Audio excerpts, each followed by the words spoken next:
you know, he picked the wrong family, and not scared of a conflict, and we're not scared. We're not running.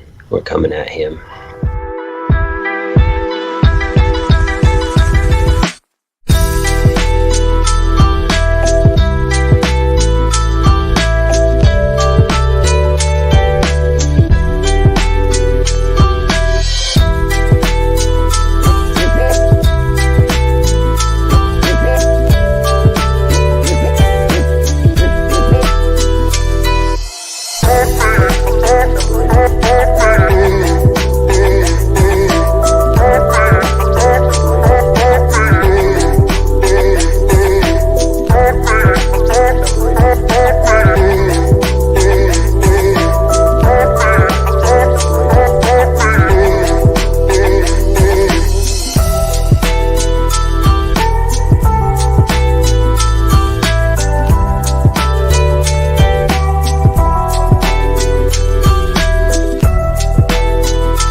Hey guys, welcome to the think tank. So it is sentencing and victim impact this morning as far as Alex Murdaugh. So let's check it out.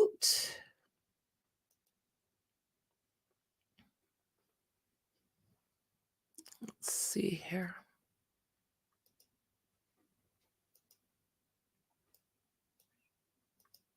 Let's see.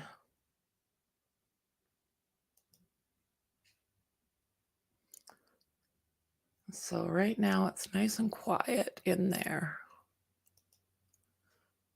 as I try to figure this part out.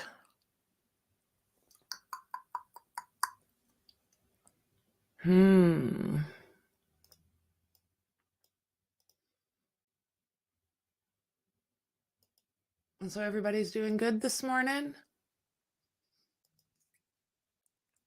Yeah, very well could be. I wasn't too sure where this was going to go because they did say that he was going to be, well, he pled guilty to everything. So I didn't know if there was mandatory, if they had already basically figured that out, or if there's mandatory sentencing, or if this was just basically for the victim's impact. Not 100%. I'll just give them a second here. I had no idea this was this morning. You rock. So we'll watch this and then we will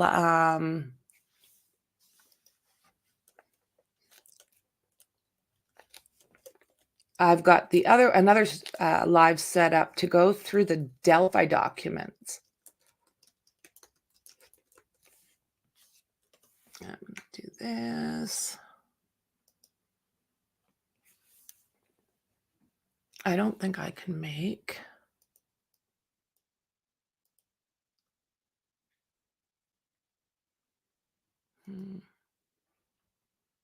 Excuse me here while I'm trying to figure this out.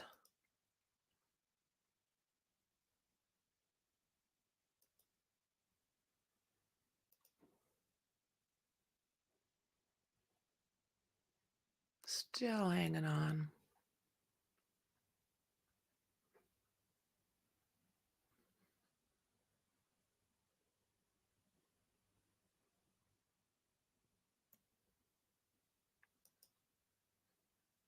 Okay, let's give it a minute here, friends.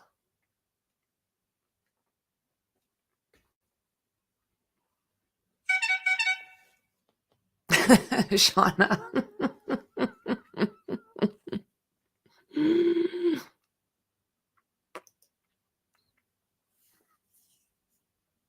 8:03. Let's see here.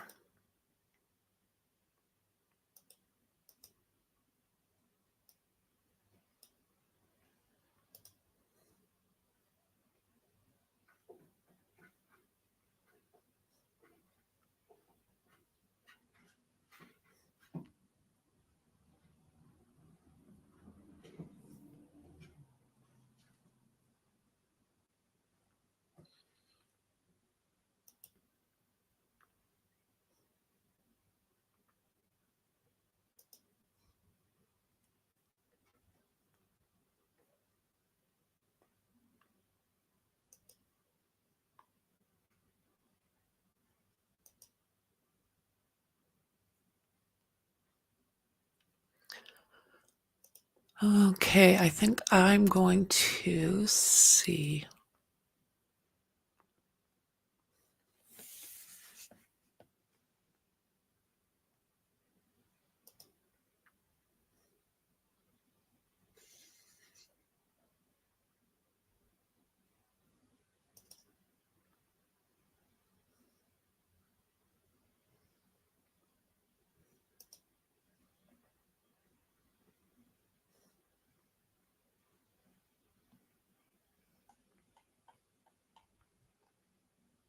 Don't mind me here, guys. I am just checking out a couple of, see what else I can find.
Still nothing, guys. So I am just trying to do a little fiddling here.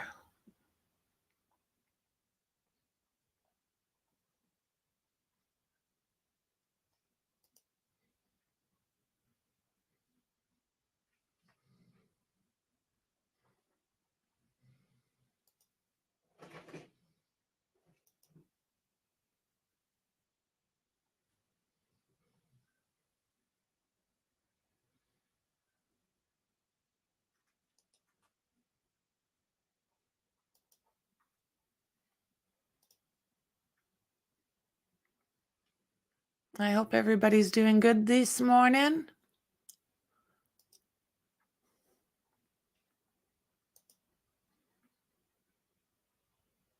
How's the weather up here? We're at -5 right now, so not too bad. And we're, yeah, about -5 Celsius.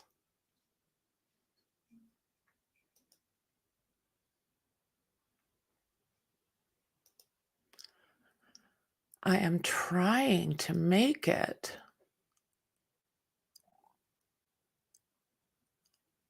Trying to make this bigger so I don't get myself in trouble. I'm on the wrong, if I do this.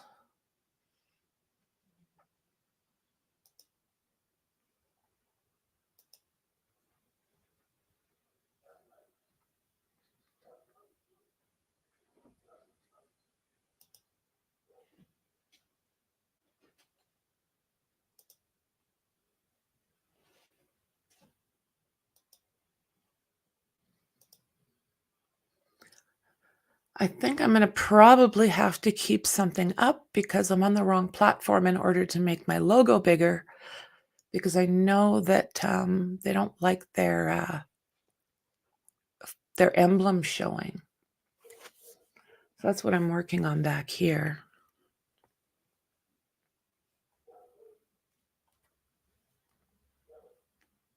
Have you guys been getting snow dandy? Dandy?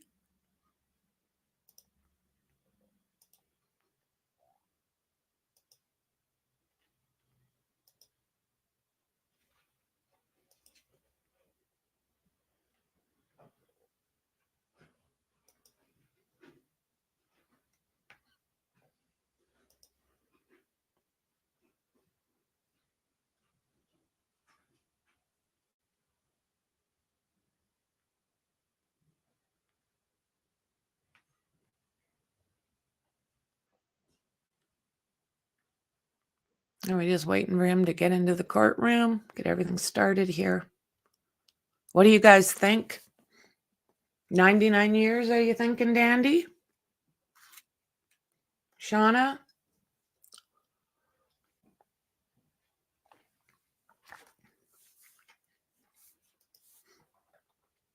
Okay. Ours is just about melted as well. We've probably got about 6 and then a little bit again yesterday. But the roads are a slushy mess and the deer have trampled down most of the rest of the stuff. Well, hello, Melissa. Good to see you.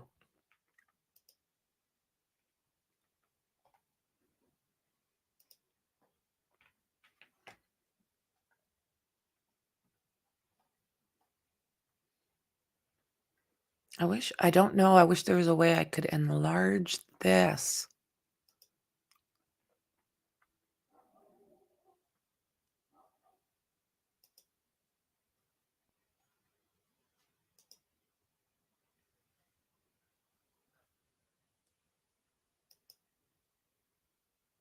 You didn't follow this a lot, Melissa?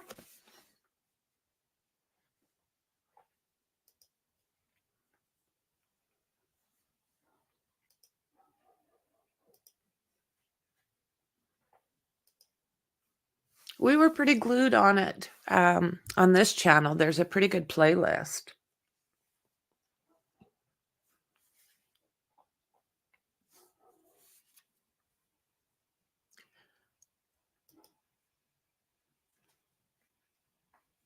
Delphi, Idaho, and Flora. Yeah, well, that case, wow.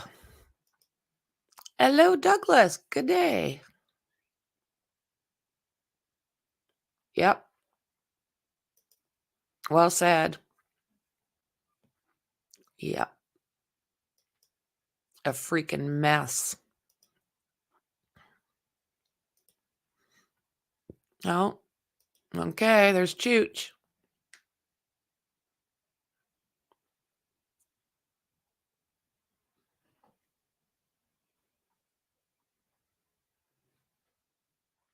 Whoa, look at the size of that thing. He's huge.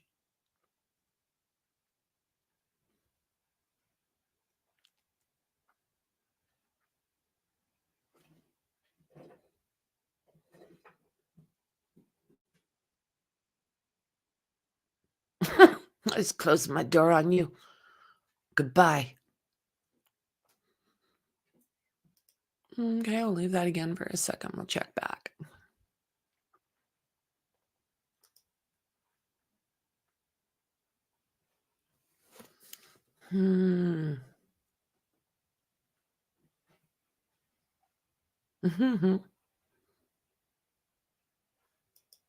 Lots of that.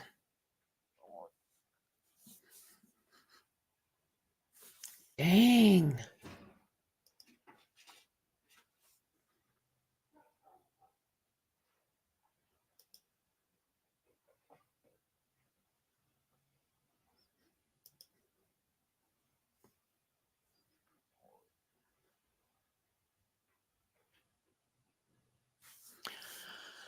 Oh, my word.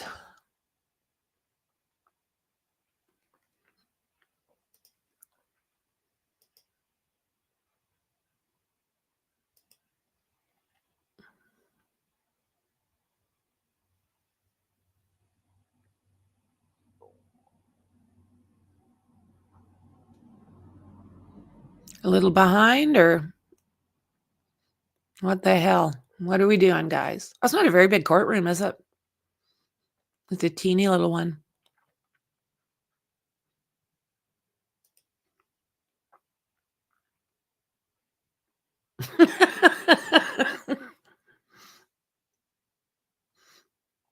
Butt face.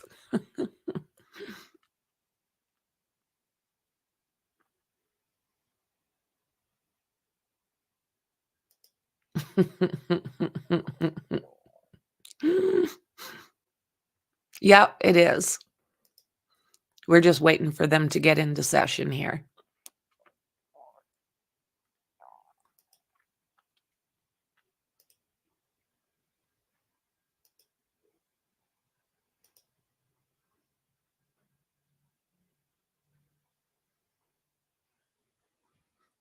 Got it, got it, got it.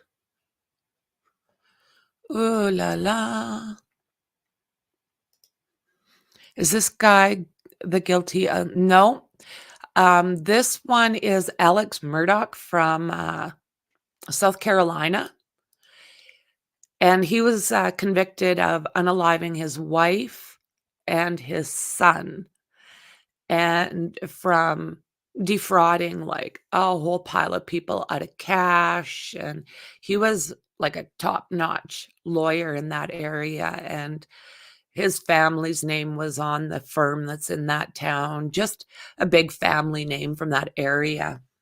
And they basically took him down. They took him down. Oh boy.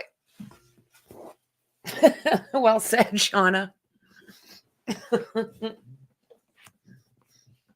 This is where we learned how how all of these different electronics that we carry on our vehicles and our phones, what all that they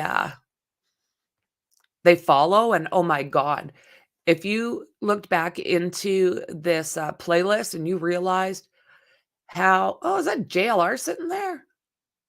He is too. Well, there you go. Maybe I'll catch his take on some stuff later. Well, isn't that something? He just ends up all over the place, that kid. Unreal.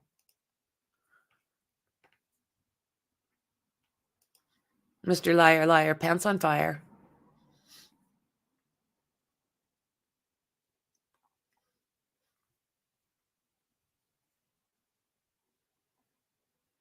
That's so bizarre. What have I got going on over here? I should have really streamed this on something different so I didn't have to keep that that logo up down there.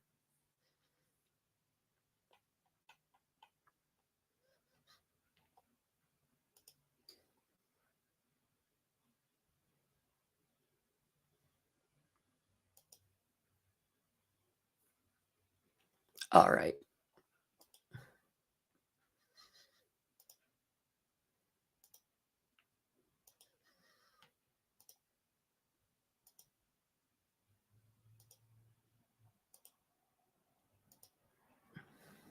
There we are, guys.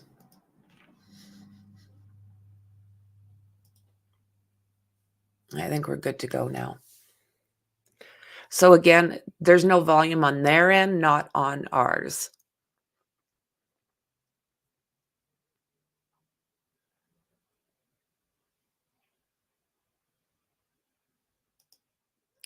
Speaking of vehicles, did you see the black box from the car explosion on Rainbow Ridge is missing and presumably melted? Seriously? That's exactly what I was thinking, Shauna. That is awfully convenient for someone. There we'll go. What is this?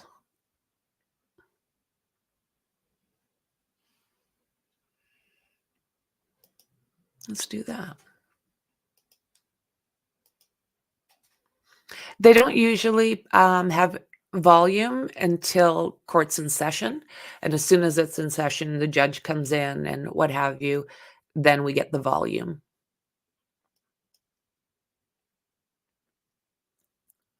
Yeah, that is awfully convenient. I don't know what to think of that. I mean, okay, how did they end up at the border when they were heading home? Were they Canadians? I'm really, really confused because they said no one crossed that border. Yeah, and why are people just assuming because it was a married couple that there can't be anything bizarre? You better. You just wait and see what happens with this ish show, buddy. It's like, what the actual? Because I can guarantee you, with Murdaugh's lawyers, it's going to be an ish show.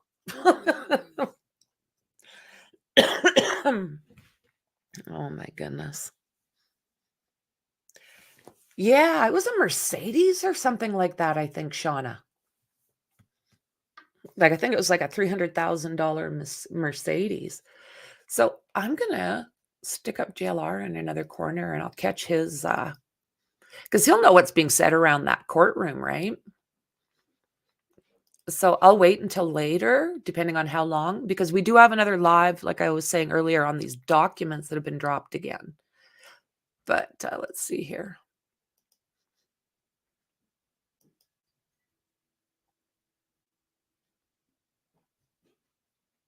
Okay, let's go back. Yeah, that's where he is.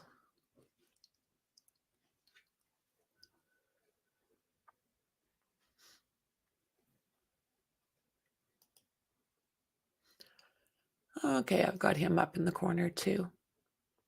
It was a Bentley. Why is JLR there? He'll be there to be reporting. He goes, he's all over the place, that guy. He really, really is. You'll see him here, and then you'll see him on the other side of the US, and then somewhere in the middle, and then someone, I mean, he's everywhere. He's everywhere, man.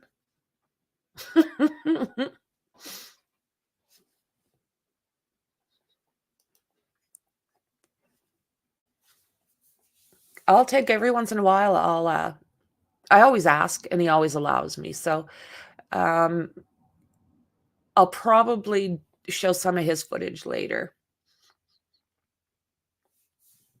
And just give us an idea what was happening in and around the court, not just this.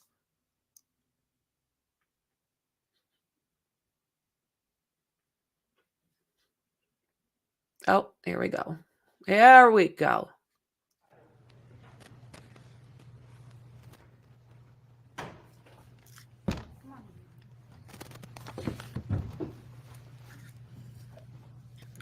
Thank you. You may be seated. Good morning. This is going to be good.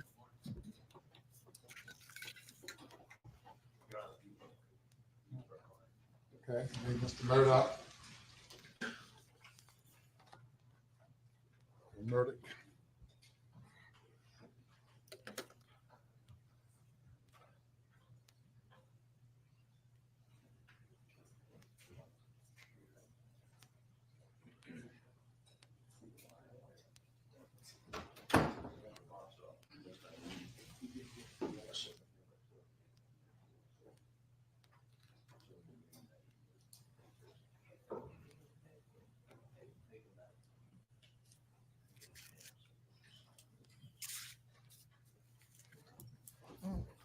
Continuing on, the case of State v. Murdaugh, Mr. Waters.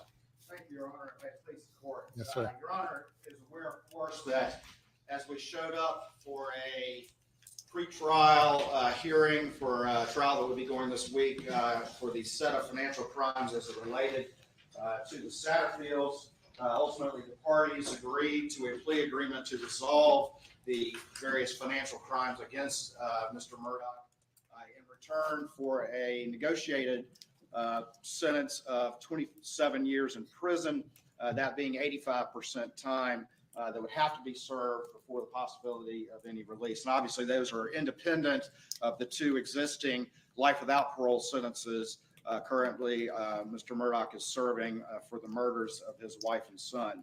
At that time, because that plea negotiation developed during the course of pretrial hearings, we deferred final acceptance of that negotiated plea until here today so that all the victims could be properly notified and be present and address the court if they so desired. And we have notified all the financial victims of the various indictments against Alec, and those who wanted to attend are either here or their representatives are here and will address the court at the appropriate time. But Your Honor, I think it's important because we ultimately did the factual basis sort of on the fly, and I did go into great detail.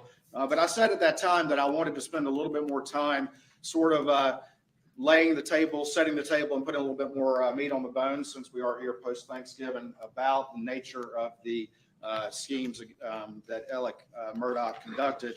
And I will kind of walk through those to not only reset the plea agreement, but also to provide, Your Honor, some of the paperwork so you can see how this scheme ultimately went down. One of the things I would say again is that this is a negotiated plea, and as Your Honor is well aware, what that means is, of course, is that Your Honor, after hearing everything, of course, will, and that includes hearing from the defense and the victims, would either accept the 27 years or reject it, depending on, obviously, Your Honor's view of all that information. But Your Honor, to begin with this whole morass, again, I think the easiest way for me to walk back through it would be to go in chronological order and to, again, talk about not only the counts that are being pled to and what's being pled to, but also kind of remind Your Honor of the facts. And I do have some exhibits that I'm going to hand up to Your Honor as we move through this, and I've, of course, already provided copies to the defense. Prior to proceeding, Mr. Pudding, do you have any introductory comments? Your Honor, only to note that at a juncture after Mr. Waters finishes, we're going to hear from the victims, and I'm told this morning some of the lawyers. My concern is that the Victims' Bill of Rights guarantees the victims the ability to make a presentation. I have no problem with that whatsoever. It's going to be, I'm sure, extensive comments by them. But I'm concerned from what I read in social media about some of the lawyers making comments today. Some of them are they're going to express anger against me and Mr. Griffin and Mr. Murdaugh. Some of them are nakedly using this as an infomercial to sell coffee cups or T-shirts or bobbleheads in an effort to maximize their economic return on this process. I would ask the court either to have the victims speak or the attorneys, but not both. And if the attorneys do speak, they address their comments to you and not to us. And their comments should exhibit the demeanor of this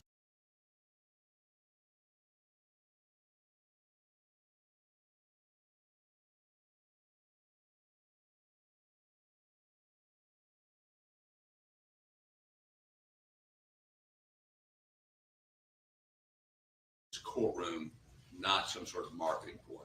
Thank you. All right, thank you, Mr. Harpootlian, and certainly we will maintain the civility and proper decorum of the court. The parties are entitled, victims are entitled to representation, and the lawyers can speak on the victim's behalf, addressing the court and not addressing counsel. You may proceed. Thank you, Your Honor. And again, just to kind of set the table, we all know through this entire process, through the murder trial, through my comments from the initial proceeding we had at this plea, of the power and the influence and the family legacy that was exercised, that was so important to Alec Murdaugh, and the trust that his family name and that law license on the wall had in that community and in the state in its entirety. And it was, and with the staff at the firm and with the people at the bank. And there were so many individuals that were trusting of Alec Murdaugh, and that is how this decade-long scheme was able to take place. And ultimately, we had people who came to Mr. Murdaugh for help, people that he told he was going to help, and in many instances, there was significant funds that Mr. Murdaugh paid to those individuals. But that was how the scheme usually worked. It was a sleight of hand. It was where he was handing them a check and had their focus on that he was able to steal money from them behind their back. It was the fact that he used things like Palmetto State Bank and what we've called the fake forge on these disbursement sheets and told his staff to fill those out. And then those go to the finance office at the firm, and it looks legitimate. And your average staff member who is going to never question a powerful senior partner, but these look like legitimate expenditures. And so that was that trust, that power, that influence, that was the only way that these schemes were able to take place. And throughout this investigation, Your Honor, and this ultimately, when we first got involved, the state grand jury first got involved, it was late August of 2021, and I described it before as leading to a whirlwind state grand jury investigation because the side of the road happened not long after that. And we realized that we needed to devote a lot of resources to figuring out what's going on here, because something certainly was rotten there and we needed to explore it. And that's one of the things that, along with investigating the murders, that we focused on. And I want to say this, I'm obviously standing here as a representative of the Attorney General's Office of Attorney General Alan Wilson. And obviously Attorney General Wilson, I'm standing here in his shoes. He's obviously been heavily involved in this case as well. You saw him at the murder trial. And we've come to this result for a lot of reasons. And the reasons are, and the main reason is that, first of all, we have these admissions from Murdaugh that he committed all these crimes. We're able to detail those for Your Honor and frankly for the world, because it's important that the South Carolina judicial system have accountability for those that abuse it. And it's important that we explore the manner in which it was done in some detail so we can see how easy it was for power and influence and trust to be used to steal millions of dollars for years and years. Obviously, as we began that state grand jury investigation with our partners at SLED, and I have a number of SLED agents that worked so hard on this case and on the murder case that are sitting out there that were instrumental as we started to develop this case and worked so very hard. But I want to say this as well, is that as we started to go through this morass of documents and financial documents and bank statements and checks,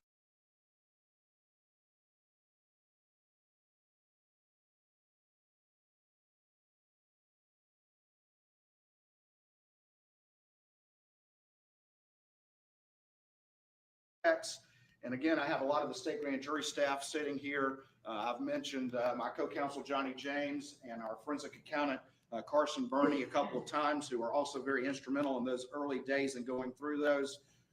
And we worked very hard. But I do have to say that we received a lot of cooperation through that process from the very early days, from the first grand jury testimony back in October and November of 2021.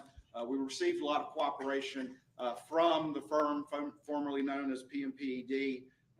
They had provided their staff members, their financial people who had done a lot of review themselves. The lawyers in the firm had done a lot of review, and they were able to provide us some of those documents that started this investigation, that gave us breadcrumbs that we were able to follow. And so they've been cooperative throughout that process. Similarly, Palmetto State Bank. Your Honor is, of course, aware that we've indicted Russell Lafitte, who has yet to be tried and therefore is presumed innocent until found guilty. But the bank, who was also in many respects in those early schemes, conversion of those Palmetto State Bank checks was how this scheme took place. And the bank similarly has been very cooperative in doing its own investigation, but also in providing access to documents and providing access to bank staff, and some of whom you saw testify at the financial trial and at the federal trial of Mr. Lafitte.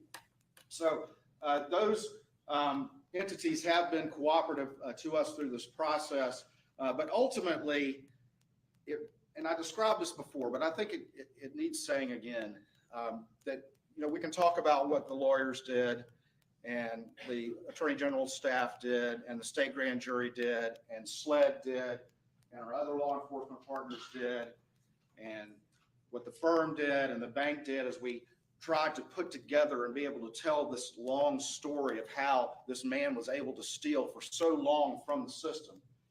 But as I described before, the other people that were so crucial to that were the actual clients, the victims, and their representatives. And I described before, Your Honor, and having, and particularly in those very early days, having to sit down with those victims as we were getting started and starting to put together some of those first cases, and having to look them to the eye and say, I need your help to tell your story. I need your help. We can't make change. We can't expose what's happened unless you tell your story. And I described it before. There was a palpable fear, particularly among those early victims, in coming forward because of the power, because of the influence, because of the belief that no one would ever do anything about what had been going on. And I told them that we would see this through to its conclusion, that we would be committed to it. And again, to a man or a woman, those individuals that I sat at a conference table much like this, looked them in the eye, and they ultimately agreed to come forward, knowing full well their name would be out there. He still looks arrogant AF, if you ask me. Like, it blows me away that he's sitting there with the attitude he seems to have. Basically, like he is still the man. He's not. He's the criminal. Not the man, the criminal. And they came forward knowing full well that they would have to go testify in front of the state grand jury, and they knew full well that they would have to testify. And that, Your Honor, again, was true courage, because I heard over and over again, Mr. Waters, again, you don't understand. I have to live there. You don't understand who you're messing with. But they still came forward, and that really was crucial to development of all these financial crimes, which ultimately not only exposed this long-standing scheme of how a lawyer can abuse the system, but really put in context everything else that happened through the course of Alec Murdaugh's life. Your Honor, I have what's been marked now as State's Exhibit 1 that I will hand up, and this is just a timeline of how the financial crimes developed throughout the course of this scheme. And as I described before, and again, I'm going to try to walk through this as quickly as I can. But the first thing that we had was that Alec ran into some financial trouble in 2008, 2009. We all know the recession happened. And after that, he had a number of early large recoveries. And it caused his partners and people around him, because the legitimate fees from those cases were so extensive, to believe that he ultimately had righted the ship. And he did take those legitimate. I'm not sure if Cousin Eddie passed away or not, to be honest with you. It's something worth looking into, because, yeah, it looked like all sorts of things were going to come from him. So did he pass? I'm not sure. People seem to have a way about passing when they're around Murdaughs, in my opinion. Legitimate fees, but he was also borrowing so much money, and he then started to steal from those large recoveries. And Your Honor, the first one that is part of the state grand jury cases is Natasha Thomas and Hakeem Pinckney. And Your Honor, there was a catastrophic accident there. It left Hakeem quadriplegic. He ultimately passed away. And Mr. Murdaugh came to the hospital to offer to represent them. One of the things that he had done was had Russell Lafitte at Palmetto State Bank appointed as a conservator. And that became crucial to this particular scheme. And ultimately, when those recoveries came in, and they were quite extensive, he was able to steal some of those. And the next exhibit I have, Your Honor, that I would hand up. And Your Honor, I would ask, not that first one, but this exhibit, we've redacted account numbers from it, but there is extensive financial information. Same judge. And we would ask that these exhibits, which I think are important for Your Honor to see, but that they remain under seal this time, just because they do have financial information in them. I like him. Not the first one. No objection. All right, I'm going to hand up this exhibit right there. And Your Honor, this is the exhibit as it relates to Hakeem Pinckney. And what you see on that first page and on the second page is really the hard work that was done in this case Because it's one thing to determine that a check went from where it was supposed to be and somehow ended up in Elliot Murdaugh's world, but it was another thing to figure out exactly how that money was. Did you guys see JLR over there? He's like, his eyes are locked on what's going on at the defense table. Spent and how that money was dispersed.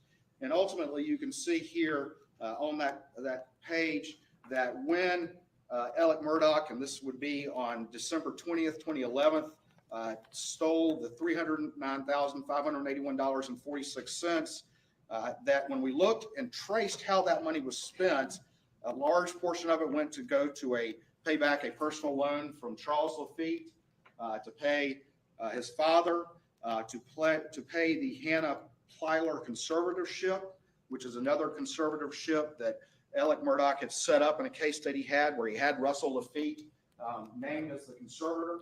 And then ultimately he started to have, and Russell started to lend money from that conservatorship to Elliot. This is the state prosecutor. To keep him afloat on those many loans that he had with Palmetto State Bank that Russell Lafitte had given them. There's another conservatorship, Malik Williams, that substantial monies went to. But Your Honor, if you flip over I think to he the last likes page it. of I this sure exhibit, would. If I was living you'll in the see US and the had, disbursement sheet you know, right here. the money coming in And that he these are does from very YouTube, indicative I'd be bouncing all over the of place how too. easy it was ultimately to steal. These disbursement sheets have the recovery amount at the top. They have the various sources, the insurance companies in there, and then they have the legal fees, which tended to be anywhere from 33 to 40% of, in this instance, a very, very large recovery. Costs and expenses, Yeah, for loans Alec, and medical absolutely. bills. And then down at the bottom, there's just a simple thing that says disbursement to client, and it has Palmetto State Bank, $309,581.46. And based on those disbursement sheets that Elliot would cause his staff, Elliot Murdaugh would cause his staff to prepare. I'd go to that one too, Melissa. Then the finance office at I'd go to them firm, all if I would could. have those checks cut as they were told to do by this man right there. And once he had that check cut to Palmetto State Bank, he would take it to Russell Lafitte at the bank. And then Russell, having a check in his hand made out to Palmetto State Bank, would then convert that money to Alec's benefit in the manner in which he said. And in many instances, it was to pay back loans that Russell Lafitte had either given Elliot Murdaugh to keep him afloat from the Plyler conservatorship or from other actual bank loans, to the point where Elliot had gotten so much in hock to Russell Lafitte that Russell Lafitte was in hock to Elliot Murdaugh. And many instances, these loans, particularly early on, were used to stop Elliot Murdaugh's financial situation from falling apart and from all of those loans going into default, much less the fact of being exposed that Mr. Lafitte and Elliot together had been loaning themselves money from a conservatorship meant for the benefit of two minor girls. Did you say in hot or? In hock, H-O-C-K. In hock. Yes, sir. Okay. Your Honor, the first one, that being the Hickapine Company, that is Alec is pleading to a representative count for each victim, but that was 2022 GS 4702 count 1, breach of trust, 10,000 or more. He seems to be having a hard time sitting there sucking this all up. Look at that face. Oh, blows me away. Look at him. Oh God, don't tell people what I've been up to. Don't do that. No. Shut up. And he's agreed to a 10-year penalty for that particular one. Your Honor, the next one that I'll hand up deals with Natasha Thomas. And this is stage 3 for purposes of this proceeding.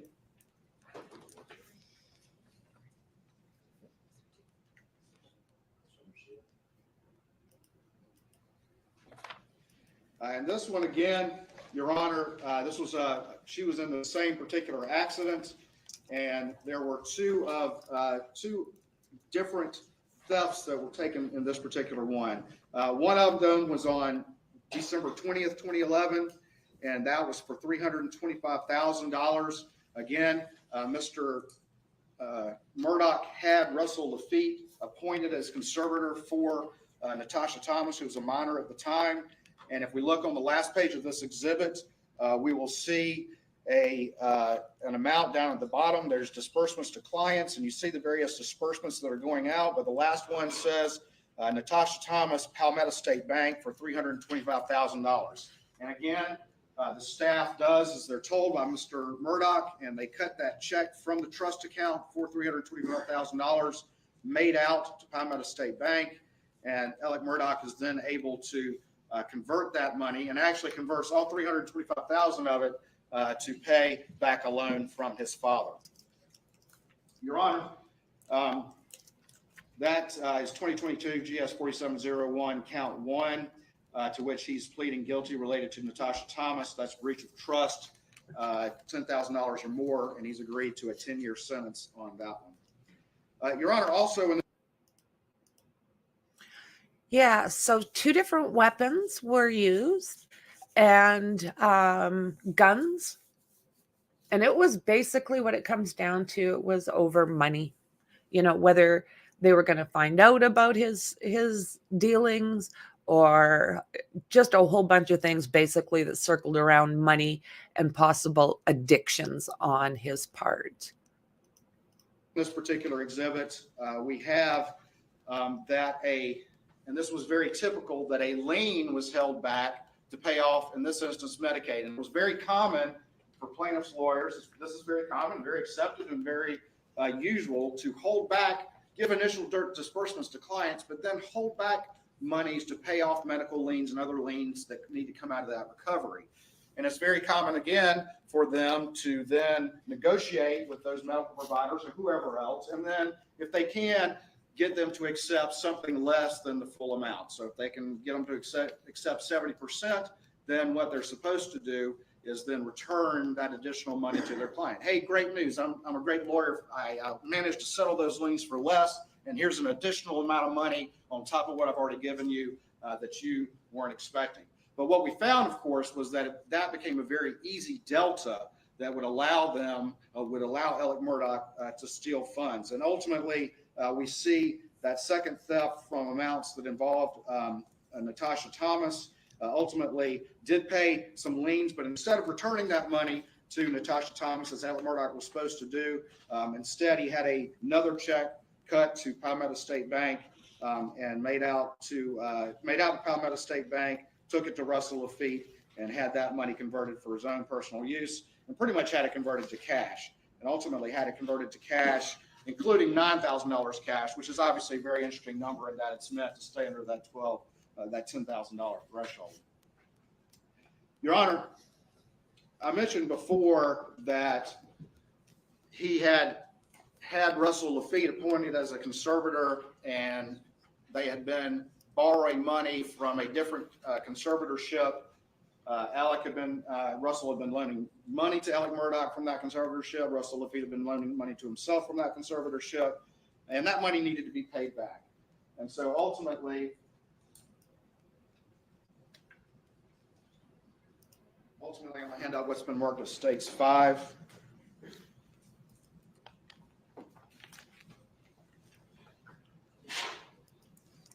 And ultimately, he had yet another huge recovery, and that involved the case of Arthur Badger, whose family was in a catastrophic accident, severely injured his children, killed his wife. And Mr. Murdaugh told him the case would only be worth a certain amount. And during the course of this, and this was very common, Mr. Badger had to get money to pay loans. He had to pay his bills.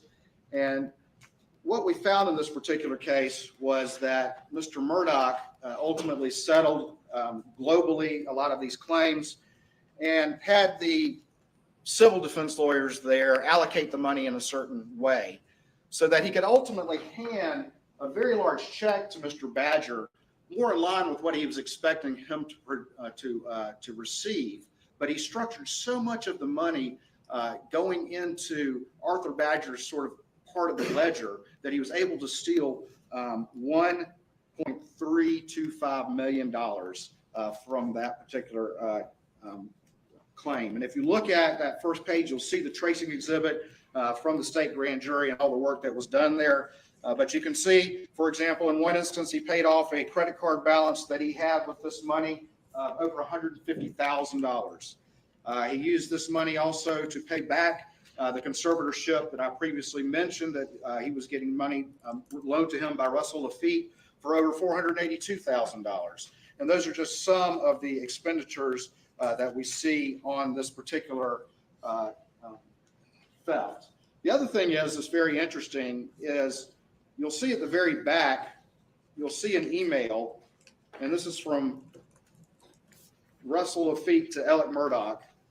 And he says, can you get Jeannie, who is the CFO at the law firm, to recut the check as follows? And then you can see some amounts that are down below there that were cut that way. And they were cut that way so that it could break up that money, and then that money could be used to give the illusion of regular payments, to really to fuse out a huge amount, like $1.325 million, in order that slowly, over a period of time, Ellick could convert that money, and again, in large measure, to pay back loans that had come to him from that prior conservatorship. And again, throughout that, there were a number of loans that were cut to Palmetto State Bank, and they were essentially cut in a manner that Russell Lafitte had Ellick cut them that way, and then they were ultimately stolen all the way from February of 2013 through May of 2014. And so ultimately, it was a very involved scheme. Because it was such a large amount, they had to cut it up. They had to make it look like it was coming at different times from different sources. And that is how, over the course of that long period of time, Ellick was able to steal that money through use of Palmetto State Bank. Your Honor, this is 2022 GS 4703, count 1, to which Ellick is pleading to breach of trust over $10,000 and has agreed to a 10-year sentence.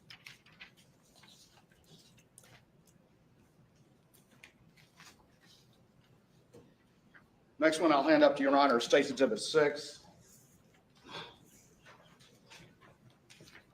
And this individual was Dion Martin. And Dion Martin was in a head-on collision with a drunk driver in 2012. He was on life support for a number of weeks. And a month after he was released, Ellick Murdaugh called him and said, I'm going to help you. I'm going to represent you. And ultimately ended up settling the case without talking to him, ultimately covered up the paper so he couldn't really see what he was getting. But ultimately, like all of these, still gave Dion Martin very, very sizable funds. But if we look at this particular one, ultimately he was able to steal on October 7th, 2015, $338,056. $338,056.14. And if you look on the back page of that exhibit, you can see that there's a disbursement there. It says disbursement to Forge, and it has that very amount on there. And again, this is where we see the scheme start to change a little bit after the Badger theft and how much detail had to be engaged in with those checks to Palmetto State Bank, with Russell Lafitte sending emails asking Ellick to cut it up different ways, to have that money dispersed in different manners. That got to be very, very difficult. So what Ellick Murdaugh changed his scheme. And what he did was he went to Bank of America and again opened up a account in the name of Richard Alexander Murdaugh, doing business as Forge, and ultimately was able to get those checks cut to what we call the fake Forge. And again, the staff didn't question it because the legitimate Forge Consulting, which also was very cooperative throughout this case in providing information, was a company that served as a consultant, providing services and linking plaintiffs to annuities where they could structure their settlements where they would get regular payments. And so when he could get that money, make out Forge, all he had to do was get on a disbursement sheet, the word Forge, get a trust account check cut from the firm trust account made out to Forge, and then take it down to Bank of America and deposit it and convert it from there. Your Honor, that was the first theft from Mr. Dion Martin, and I'm going to return back to him in a minute. But one of the things that we see paid off from that theft of $338,000 was a $169,000 balance on a credit card. Your Honor, the next one, and I'm going in chronological order, is Johnny Bush. And I'm going to hand out what's been marked as State's Exhibit 8.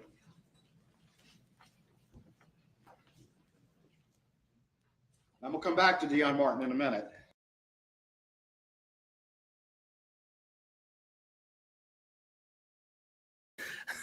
He is not looking comfy, is he? It's cracking me up, the facial expressions. He's not liking all this dirt coming out. Watch his facial expressions. They're enough to like, what?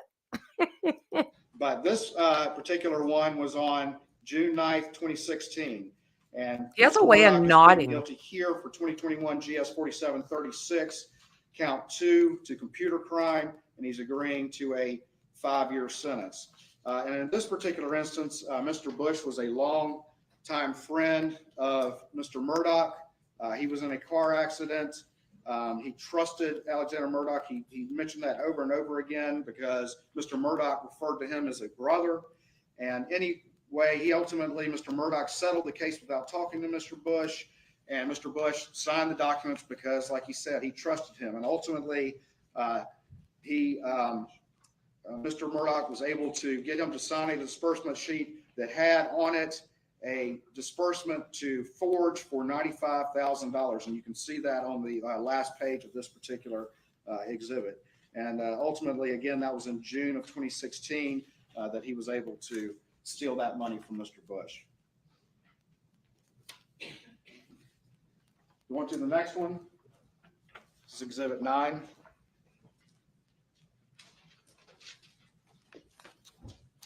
And Your Honor, this particular one would be in August 11th, 2016. This is 2021 GS 4731, count 1, to which Mr. Murdaugh is pleading to breach of trust $10,000 or more and agreeing to a 10-year sentence for that particular crime.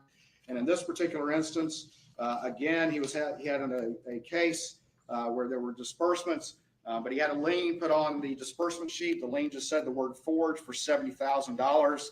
And ultimately, again, he was able to take that $75,000, deposit it into his fake Forge account, and then convert it to his own use. And a lot of that was cash. A lot of that was payment to employees that he had, payment on credit cards that he had, including a payment to on a credit card of over $21,000.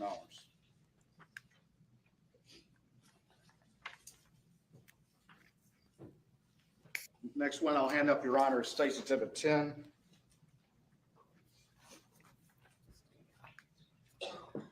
And this one is the case involving Jamie and Risher. And in this particular instance, Mr. Murdaugh is pleading to 2021 GS 4737, count 1, breach of trust $10,000 or more, to which he's agreed to a 10-year sentence. And in this instance, he had been in a wreck. His family, Mr. Risher's family, had a long connection with the Murdaughs, and he was injured. He had a younger sister who was killed. And he, because of Mr. Murdaugh's name, because of the long family association, trusted Mr. Murdaugh and went to him for help. And ultimately, Mr. Murdaugh, again, was able to get him to sign a disbursement. Actually, in this particular instance, if you look at the last page, you see that there is no signature on there for Mr. Risher. It just has Mr. Murdaugh's signature, but it has on there a disbursement to Forge for $90,000. And in many instances, that's what would happen. Sometimes Mr. Murdaugh would get the clients to sign these disbursements, and they didn't realize that those disbursements were on there that he was going to steal. Other times, the records would reflect a disbursement that was never signed by the client. But ultimately, Mr. Murdaugh gets, based on this disbursement sheet, the staff to conduct, to cut a check from the trust account for $90,000 made out to Forge. He's then able to take that money, put it in his fake Forge account, and convert it to his personal use. On top of that, Mr. Murdaugh also misappropriated $5,504.94 in case expenses, which he billed to Austin Aviation for a trip to New York, a private plane service, limo service, and meals that ultimately he was able to bill to Mr. Risher as if they were legitimate case expenses for this case, when instead that was a personal trip for Mr. Murdaugh, a luxury trip, which he then billed to a client and stole that money. All right, we're going back now to Mr. Martin. I'm going to hand up State's Exhibit 7.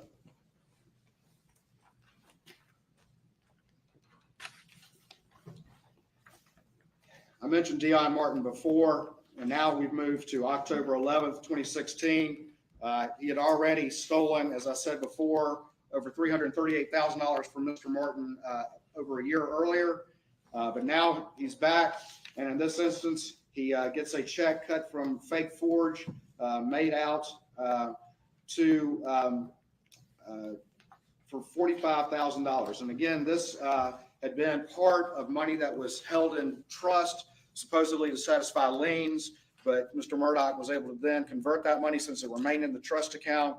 And on October 11th, 2016, again, he converted that $45,000. But very interesting, Your Honor, if you look on the last page of this one related to Dion Martin on the disbursement sheet, you will see that at the top it says, under the recovery amounts, it has structured for annuity directly to Michael Gunn and has $500,000. That's a phantom recovery. That doesn't exist. He just put that number on there, and by doing so was essentially able to generate on his books $200,000 of attorney's fees. That's a phantom.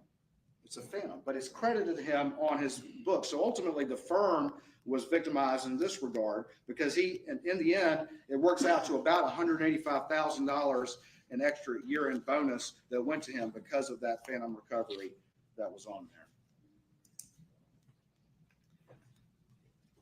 Going to the next matter.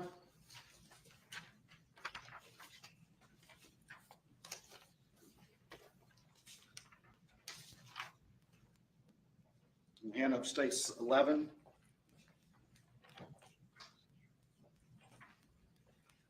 And we're back to the Pinckney matter that I mentioned before, that catastrophic wreck. In that particular case, Mr. Murdaugh represented Hakeem Pinckney. He had his friend Corey Fleming representing Hakeem's mother, Pamela Pinckney. Because she was driving, they were allied, but she still had to be named as a defendant. And ultimately, there remained in Corey Fleming's trust account $89,133.44. And even though the disbursements had happened in that case years and years before, even though Mr. Fleming had had a lot of direct contact with Mrs. P during the course of that and had disbursed money to her, who had direct communication with her all the time, in this particular instance, without calling her, Corey Fleming and Alec Murdaugh got together, and Corey Fleming had a check cut from the MKF, the Moss Coon and Fleming trust account, for that amount. Didn't call Miss P and say, oh, by the way, there's $89,000 belonging to you. Instead, he sent that to Alec Murdaugh at the trust account, and then Alec Murdaugh, once it's in the PMPED trust account, if you look on the last page, you'll see that he gets a disbursement sheet cut. There is no signature for any client or anything like that, but gets that check cut for $89,133.44, made out to Forge, puts that in his Fake Forge account, and ultimately converts that to his personal use. And one of the things that we see on this one that's interesting, we have a $23,000 and change payment to a credit card that he used with the stolen money. We also see over $20,000 of money that he took to a check cashing service to turn into cash. Your Honor, that particular one, again, was accounted for in 2022 GS 4702, count 3, to which I previously mentioned, to which he was pleading and agreed to a 10-year sentence.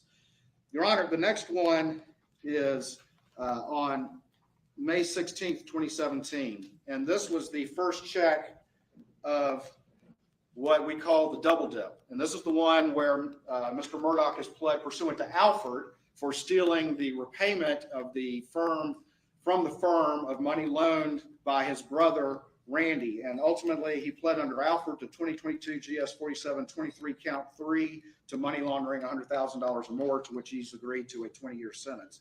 I think it's very interesting, though, that we look at the date that first double debt check goes in, and it's May 16th, 2017, which is the same day that also we have the check cut from the PMPED trust account check for Ms. P's money for the $89,000. Those both occurred on May 16th, 2017, and ultimately were converted for his personal use.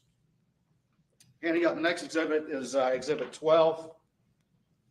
And the victim in this particular case is Randy Drawdy. And again, Mr. Drawdy was in a slip and fall accident. He trusted Mr. Murdaugh because from what he heard, Mr. Murdaugh had a good reputation.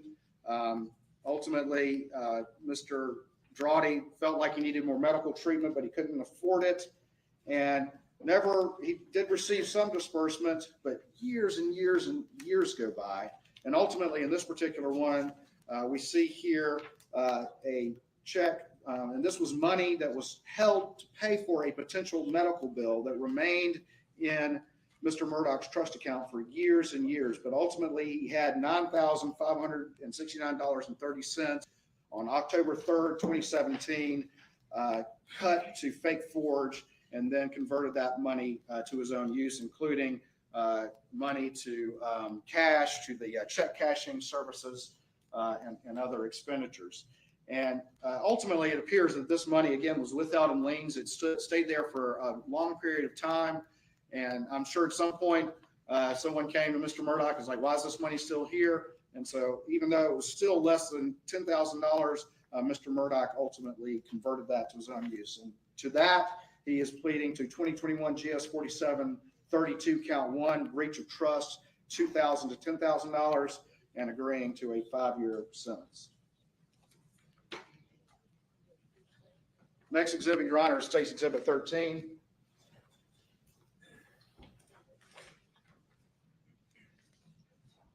And this involves Jordan Jenks. And Mr. Jenks is here present in the courtroom today. Mr. Jenks knew the Murdaughs well and considered him a friend, and ultimately said that Mr. Murdaugh pushed him to settle the case for an amount that he thought was less than what he was expecting. And he also knew that there was money that had been withheld in trust if the insurance company ever came and claimed it. It was what he was told, Mr. Jenks was told by Murdaugh. And he also knew that Murdaugh was busy first with the boat accident and then with the murder. What do you guys think? Is his money keeping him safe while he is in the Hooskow? You know, buying people commissary and money for this and money for that and blah, blah, blah, blah, cigarettes, whatever the case may be, he can get it all. He can make himself safe and comfy, in my personal opinion. He doesn't look like he's roughing it at all. He looks like he's, it looks like his little orange jumpsuit there was like freshly steamed for the occasion. It blows me away. And the tan. Unflippin' real. And didn't want to bother him. And if we look at this particular exhibit, there was, if we look on the disbursement page, the first one, and this is 3 pages from the back, Your Honor, there was $150,000 in liens that were withheld for Blue Choice Health Plan.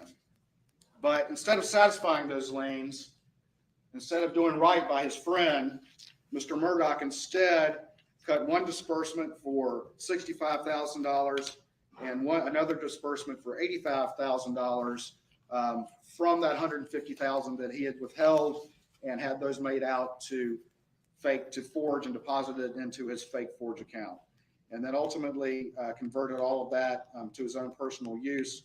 And you can see on the first page, the tracing exhibit, how he converted that to his personal use.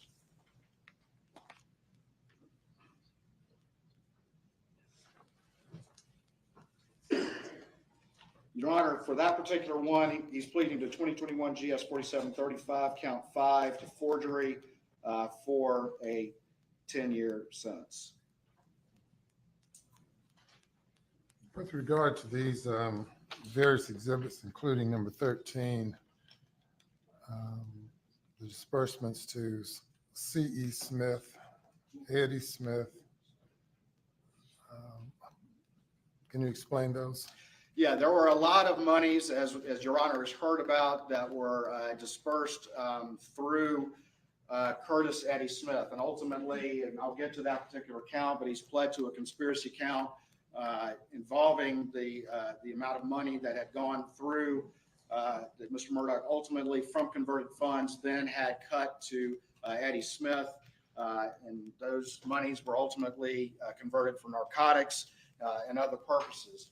You could see, though, that Mr. Murdaugh would often have those checks cut to Eddie Smith using different names. There would be, and that's why you can see on the tracing exhibit, you can see that there's different mechanisms or different names in which that's listed. There's C.E. Smith, sometimes it would be Eddie Smith, sometimes it would be Curtis Smith.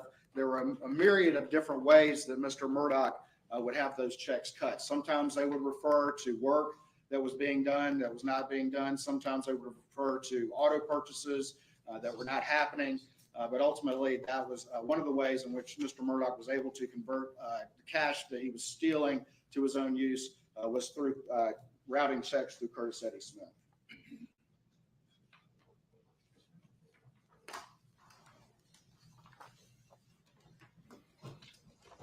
Your Honor,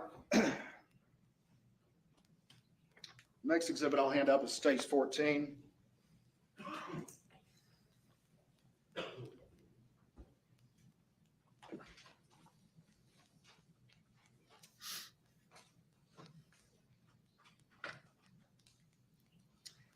Your Honor, this is the first of the Gloria Satterfield checks to which he is pleading guilty. And this is dated January 7th, 2019, 2021 GS 4730, count 4. He's pleading to, for this, false pretenses and agreeing to a 10-year sentence. And there are 2 other charges he's pleading that I'll get to here in a minute, but I'm doing these in chronological order. I detailed at the prior proceeding how Gloria Satterfield was the longtime housekeeper for Mr. Murdaugh and his family. Ms. Satterfield's family, her sons trusted Mr. Murdaugh. There had been a long time family relationship there. Ms. Satterfield in February of 2019, not of February 2019, but Ms. Satterfield had fallen at the Murdaugh home and ultimately passed away. And Mr. Murdaugh approached the family, and some of the Satterfield family is here and is going to address the court. And he approached the family and said, I'm going to help you. I'm going to make sure that Ms. Satterfield's sons are taken care of. And ultimately, I've detailed the entire timeline, which I won't go through extensively here again. But he ultimately involved his friend, Corey Fleming. They got an initial recovery of $403,500. Well, that's the ultimate amount he cut to himself. It was $505,000. At that point in time, Tony Satterfield was the PR, but instead of advising Tony that the first recovery had come in, instead they involved Chad Westendorf of Palmetto State Bank, who really served as a patsy. Mr. Fleming and Mr. Murdaugh dealt with Mr. Westendorf and told him they would take care of everything. They would handle everything. They would make sure that the money went to the boys, that this money was being set up for a structure with the boys. Don't worry about communicating with the Satterfields. We've got this. But of course, the Satterfields were kept in the dark throughout the entire process. And unlike many of the other schemes where Mr. Murdaugh was able to successfully Ms. Satterfield in February of 2019, not of February 2019, but Ms. Satterfield had fallen at the Murdaugh home and ultimately passed away. And Mr. Murdaugh approached the family, and some of the Satterfield family is here and is going to address the court. And he approached the family and said, I'm going to help you. I'm going to make sure Oh, they're going to that address. Miss Satterfield's sons are taken care of. And ultimately, I've detailed the entire timeline, which I won't go through extensively here again. But he ultimately involved his friend Corey Fleming. They got an initial recovery of $403,500. Well, that's the ultimate amount he cut to himself. It was $505,000. His face. So I'm waiting because the Satterfield boys were in there. I wanted to show you which ones they were. At that point in time, Tony Satterfield was There's the one right PR, here. But instead of advising Tony that the first recovery had come in, instead they involved Chad Westendorf with Palmetto State And then Bank, he's sitting right who now. really served as a patsy. Mr.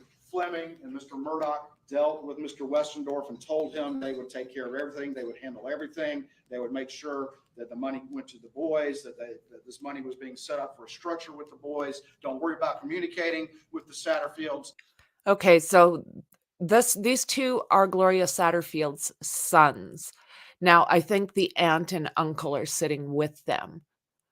I'll be interested to see what they say because they were none too impressed with him.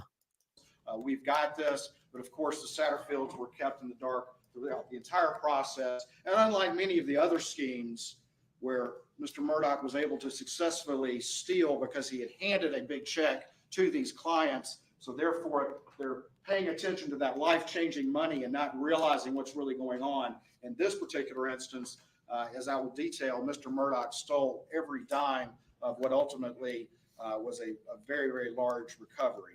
And I will talk a little bit more about that. And I know I detailed that last time. I'm not going to go through the whole thing again, but suffice it to say that Mr. Murdaugh conspired with his friend Corey Fleming, who he had represent the Satterfields, to get Chad Westendorf, keep him in the dark, keep him as a patsy so that he would not really know what was going on.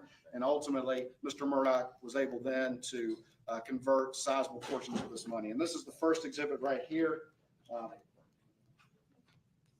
This is the first Satterfield one. Again, this is January 9th, 2019. And this ultimately had Corey Fleming cut a check for $403,500 made out just to the single word forge. And then he was able to put that into his fake forge account and ultimately convert that to his own personal use. And what's very interesting about that is if you look on the front on the tracing sheet, you will see the vast majority of that money was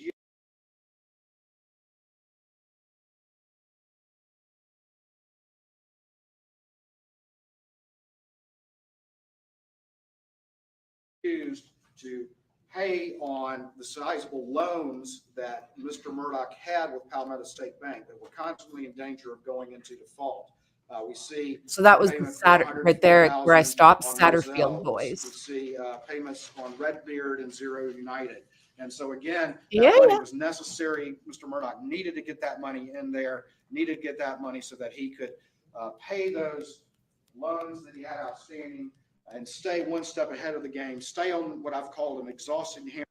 Mexi, you're going to love this. The facial expressions coming from Alec as they're going through these. I mean, I can't help but like freeze it every once in a while so I can show all you guys. It's like, oh my word, he is not happy.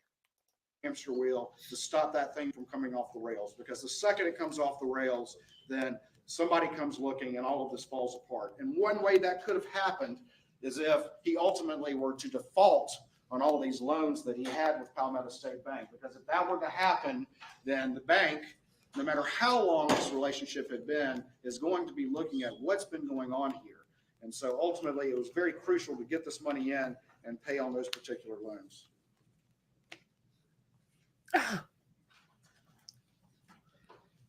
All right, going in order here, Your Honor, I'm going to come back to the Satterfields. We'll hand out what's been marked as States 15.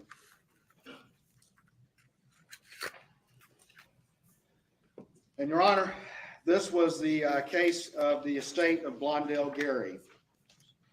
And in this particular instance, and had testimony from her survivor. Her mother, who was Blondell Gary, had passed, and she met with Mr. Murdaugh a week later, and he ultimately settled the case without talking to her. And ultimately, there was some money that was being withheld to determine whether or not another individual was an appropriate beneficiary under this particular case. And that was why it was explained to them that they were withholding this money. But instead of Mr. Murdaugh doing what he said he was going to do, when he was able to withhold that money, he was able then to get it converted to a fake forged check. And we can see on the last page, we can see that forged structure. It says $112,500. And again, and Ms. Gary is sitting there. She's being explained that's why that money is being withheld. But ultimately, Mr. Murdaugh was able to convert it to his own use. And again, he had a lot of that to go for his own expenses, for his own cash. Money went to Curtis Eddie Smith, sizable portions of it went there, as well as a myriad of personal expenses that you can see on the first page of that tracing exhibit.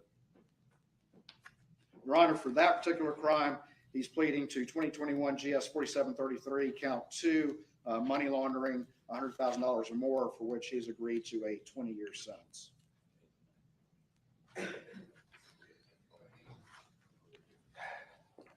State's Exhibit 16.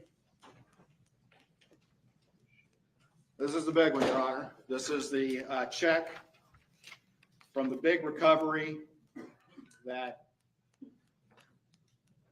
Alec Murdaugh, in collusion with Corey Fleming, were able to get in the Satterfield case. And ultimately, after Mr. Fleming took his sizable legal fees, had a check cut from the Moss Coon and Fleming trust account for $2,961,931.95 and made out to the single word forge, and then had that personally delivered to Alec Murdaugh, who then was able to convert every dime of that money for his own personal use. And again, throughout all of that, and so all of this came to light till after the side of the road and people started looking, ultimately the Satterfields had never saw one thin dime of that money. They never received one thin dime of the money that went through Corey Fleming, that went through Alec Murdaugh, and it was all converted for his personal use, this particular check. Your Honor, for that particular crime, he's pleading, again, 2021 GS 4730, count 5 to money laundering, 100,000 or more. That's a 20-year sentence, and that will be the lead sentence for the case. I will get to later the additional 7 consecutive years. That's the other lead sentence that will total that 27 years of 85% time. But this 2.9, by far being the biggest amount, is one of the lead sentences in the particular case. And again, you can see how this money and the extensive amount of work that was done that was to trace how that money ultimately was spent. But just to give some examples, we have a payment of, look on page 2, Your Honor, a payment on of over $609,000 on a loan on which his father was a co-signer at the bank. We see a $500,000 payment on a loan relating to Moselle. We see over $132,000 going to C.E. Smith. We see repayments to one of his law partners of over $304,000. We see payments to his father for a loan for $385,000. We also see payments on a credit card down at the bottom there of $146,968.06.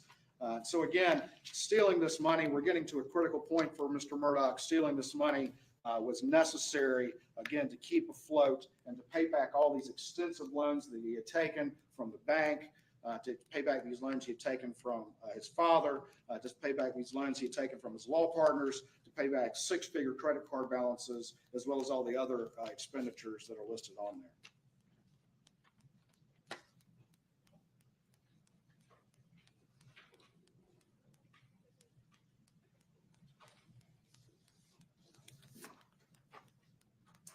Next one, I'll hand up to Your Honor, is Estate 17. And the victim in this particular case is Christopher Anderson. And Your Honor, he's pleading to 2021 GS 4734, count 2, money laundering $100,000 or more, to which he's agreed to a 20-year sentence. And ultimately, in this particular case, he was able to convert through a disbursement statement that just said settlement proceeds to Forge $750,000. And once he had that amount made out to Forge, and again, this check was on February 20th, 2020, he was then able to convert this money to his own personal use. And you can see the tracing exhibit on the front, all the personal expenses that were being paid through that money, a lot of online withdrawals and banking transfers, but also payments to Palmetto State Bank loans for over $104,000, a lot of money going to Curtis Eddie Smith, and then just general other personal expenditures.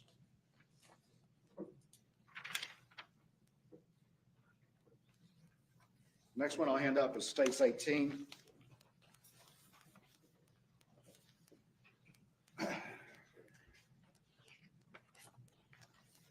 And this is the final Satterfield check, Your Honor. Again, over a year has gone by from the $2.9 million check, from that $3.8 million settlement. Again, the Satterfield family is unaware that a single dime has been recovered. And ultimately, there's still money remaining in the Moss, Kuhn, and Fleming trust account. And so Murdaugh, in October again of 2020, has a check cut by Corey Fleming from the Moss, Kuhn, and Fleming trust account for $118,000 made out to just the single word Forge and delivered to him, which he then converts to his own use. You can see cash withdrawals of over $22,000. You can see over $28,000 to Eddie Smith, as well as other expenditures. And this, of course, is around the time also that they then have the stipulation of dismissal signed in the Satterfield case that doesn't have the caption. They do not advise the attorneys for either Nautilus or the prior insurance companies. Instead, Corey Fleming signs it, and he has Murdaugh, the defendant, not the defense attorney, but the defendant himself, sign that stipulation dismissal in conjunction with having this forged check cut to Mr. Murdaugh for $118,000.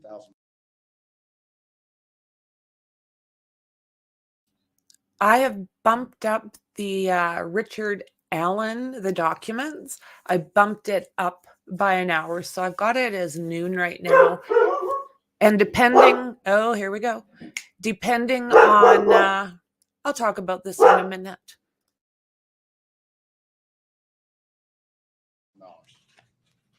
Your Honor, that is 2021 GS 4730 count 8, to which he's also pleading to money laundering $100,000 or more and agreeing to a 20-year sentence. Next one is States 19.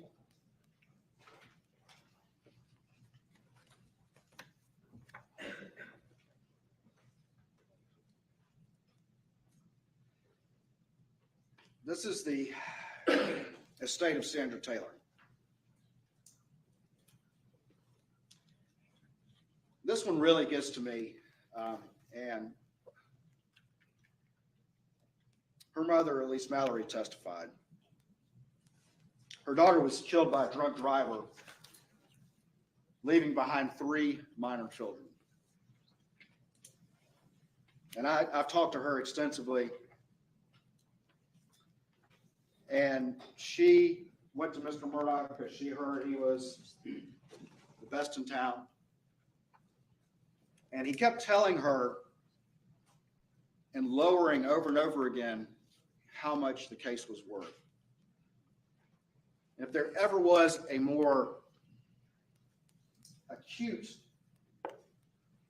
example of trust, it was Miss Mallory and Mr. Murdaugh.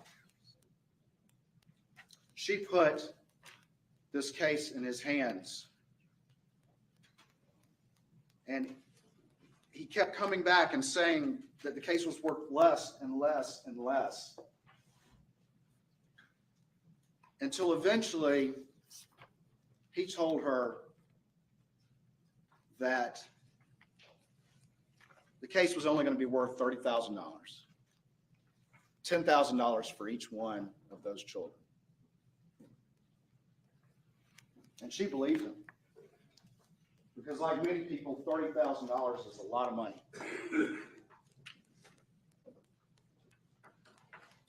The reality is that Mr. Murdaugh, with his insatiable need for cash, settled that case for $183,528 because he needed the money.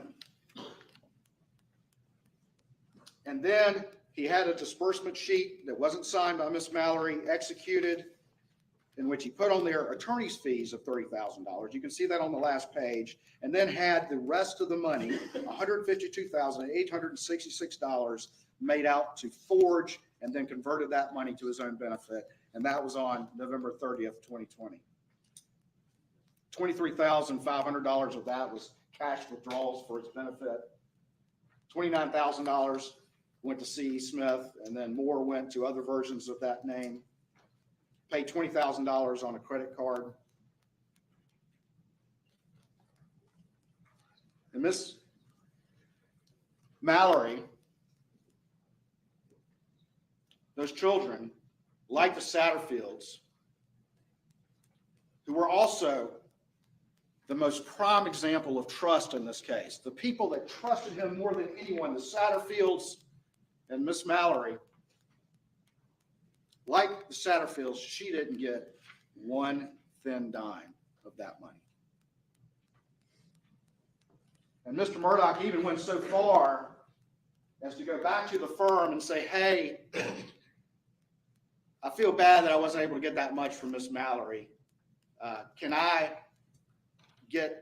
we refund the $30,000 to her? Because he told her that. He said, I can only get $30,000 in this case, and because out of the goodness of my heart, I'm not going to take a legal fee.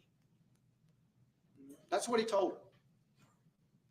Out of the goodness of my heart, I'm not going to take a legal fee. I'm just going to get you that $30,000. But the problem was he'd already dispersed the money. He'd already dispersed the $30,000 to the firm. And he went back to the firm and said, and telling them a different lie, telling them, hey, I would like to just refund that $30,000. I don't want to take a fee. Just refund that to her. Obviously, what he was going to do was then give her that $30,000, which is what he had promised her was going to be the recovery all along. But the firm was like, no, the fees are paid. No, we're not doing that. And so Miss Mallory never got one dime. For that crime, Mr. Murdaugh is pleading to 2021 GS 4738, count 2, money laundering, $100,000 or more. And he is agreeing to that, to a 7-year sentence that is consecutive to the 20-year sentence of 2021 GS 4730, count 5. And those would, again, be the lead sentences for the total of 27 years at 85% time as a result of this plea here today.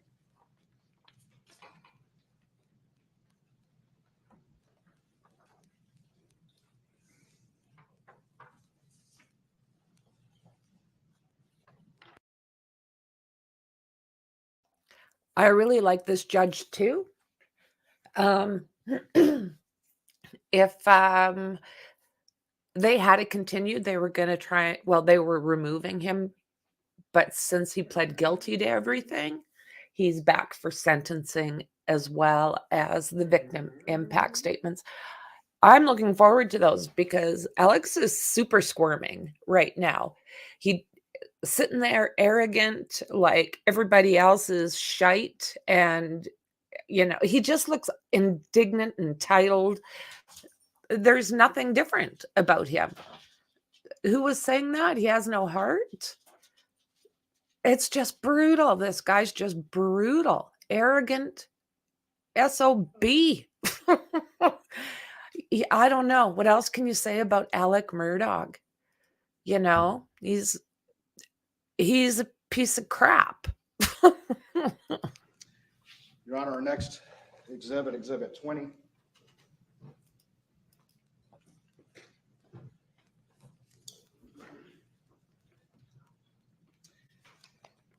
this particular instance, this was another instance in which Mr. Murdaugh was able to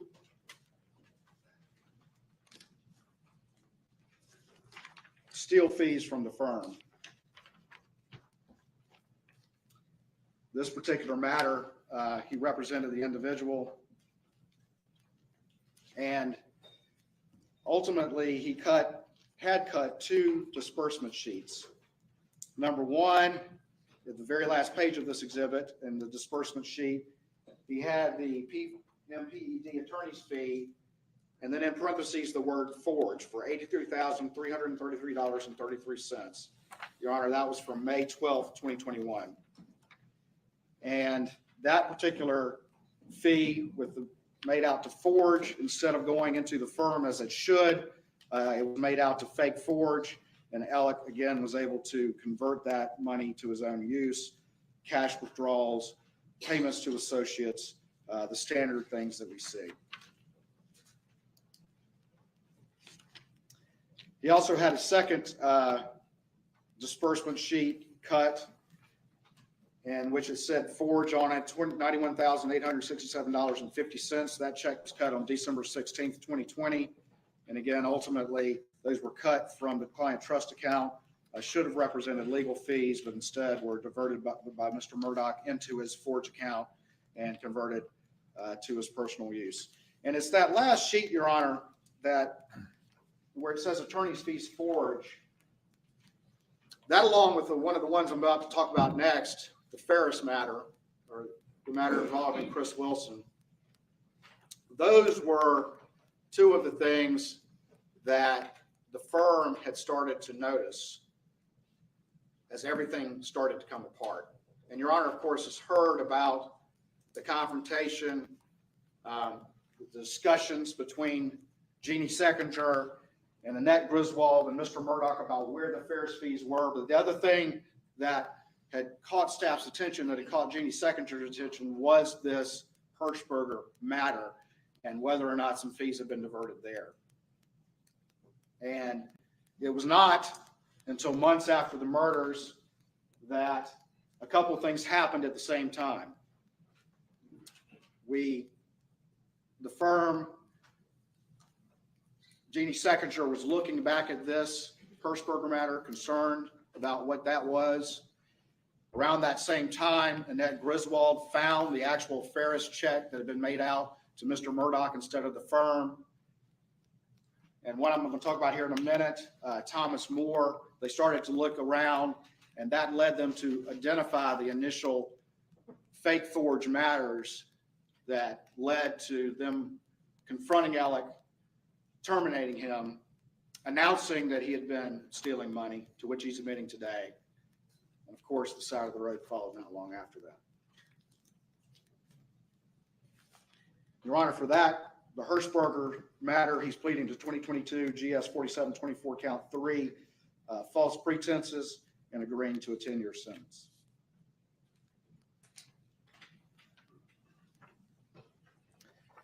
Next exhibit I will hand up is Exhibit 21.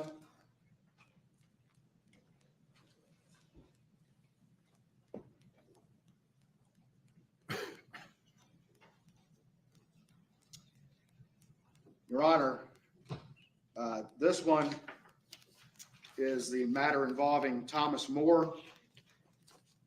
In this instance, he was representing Mr. Moore, who had been injured in a wreck.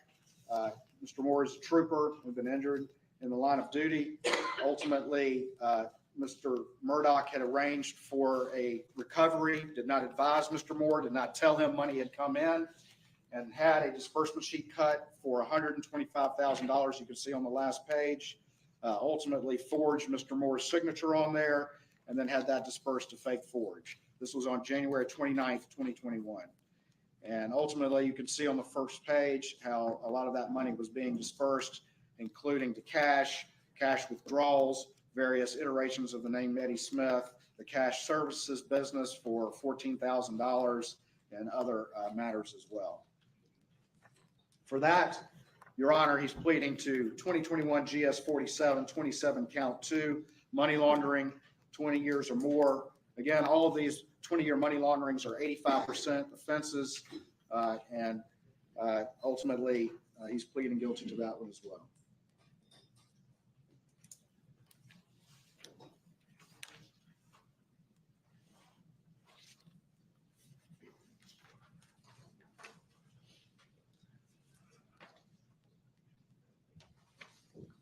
Next hand up, State's Exhibit 22.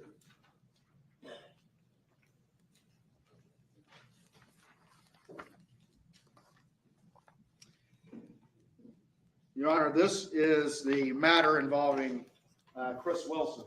And as Your Honor will recall, Mr. Murdaugh had split this case.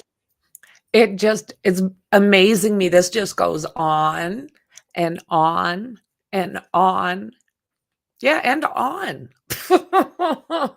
I wonder if he's feeling it. I mean, you can't see it, the arrogant SOB, but you can, you got to think he feels it. His face, I mean, he looks angry. He looks irritated. He looks arrogant. He looks entitled. It's just like, oh my God, man. He's still sitting there acting like he is king shite. With his friend Chris Wilson and another attorney. They had tried the case in, I believe, December of 2020, and bench tried it and had received a sizable recovery in the early months of 2021. Mr. Murdaugh, again, was in a desperate position needing cash and could not have these fees going to the firm because, again, the way the firm payment structure worked would be that he would not receive the majority of that money until the end of 2021 when the firm paid its overhead, settled up on its agreement, and then split up the remaining monies based on each attorney's individual contribution to that year's revenue. And ultimately, he had on March 10th, 2021, a check cut for $192,000, March 23rd, 2021, $375,000, and April 20th, 2021 for $225,000, and had those all made out from the Chris Wilson's trust account representing the fees that should have gone to the firm, and had those made out to him personally and deposited it and spent for his own personal use. And it was those particular checks that led to, when the expenses came in, led to the whole inquiry from the firm, PMPED, back to Chris Wilson's office on where are the fees? Where are the fees? We got the expense check. And Your Honor, of course, has heard testimony about that issue percolating and the fact that it was even discussed on June 7th, 2021. And after June 7th, 2021, of course, no one was really paying attention to those matters anymore for a number of months. And one of the things that Mr. Murdaugh was able to do was borrow money from a law partner, and was able to borrow money from the bank, and got $600,000 and sent that back to Chris Wilson, and then told Chris Wilson a lie. Pretty much said, hey, I've got some things moving around. I'm gonna send you the 600 right now. I'll get you the 192. But can you go ahead and tell the firm that all that money is in your trust account, which would solve the problem, because then that would stop the inquiry. And so ultimately that happened. Chris Wilson sent an email and said, those monies are in my trust account. And when, of course, everything crashed and burned following Labor Day of 2021, Mr. Wilson confronted Mr. Murdaugh, and Mr. Murdaugh admitted that he had been stealing and admitted that he didn't have that $192,000. And ultimately, those were the basis for the indictments in 2021 GS 4728, counts 1, which represents the diversion of the fees from the firm of $792,000, pleading to false pretenses on that for a 10-year sentence. And then count 7 representing that 192, not to double count it, but representing the 192 that he defrauded his friend Chris Wilson out of and that's false pretenses, to which he's agreeing to a 10-year sentence.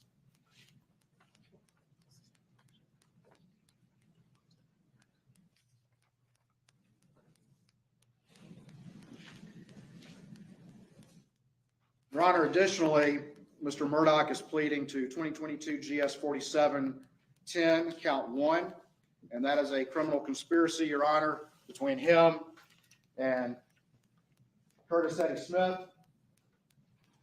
And the dates are from October 2013 through February 2021. And ultimately, those deal with the conversion of a lot of these funds from whatever source through checks to Curtis Eddie Smith. They're related to a lot of illegal purposes, including narcotics. That total being at least $2,413,754.79.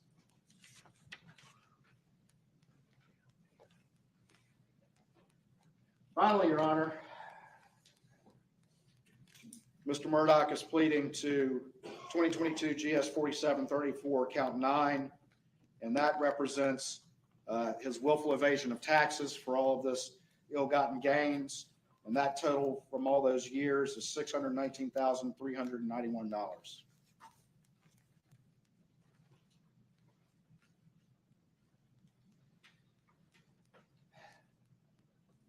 Those are the crimes to which he's pleading here today, and the result of the exhaustive investigation that's been done here.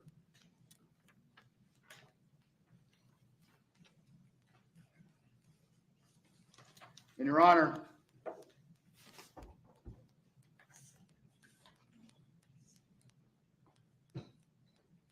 there are 101 offenses. And people might say, why are we resolving this in this manner? And the reason for that, there are a lot of reasons for that. Ultimately, we're having here a guilty plea in which Mr. Murdaugh is admitting his guilt, and we have gone and been able to detail the manner in which the system was abused. Mr. Murdaugh is waiving his appellate rights, and within the law, his post-conviction rights, which means for this plea here today, there is certainty, as much as the law will allow, that he will serve at least 85% of that 27-year sentence if Your Honor ultimately accepts this result. Whatever happens with any other litigation, we ensure with this result here today that Mr. Murdaugh will stay in state prison for what is most likely the remainder of his life. And that's aside from the 2 life sentences that Your Honor previously imposed upon him.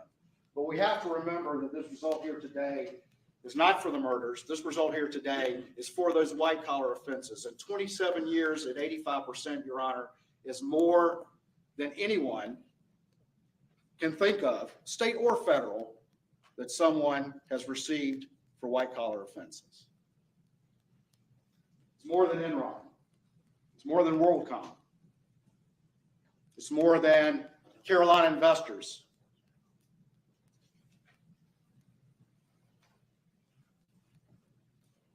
It represents a singular accountability for white-collar offenses, the likes of which no one can find another example, state or federal, throughout the country.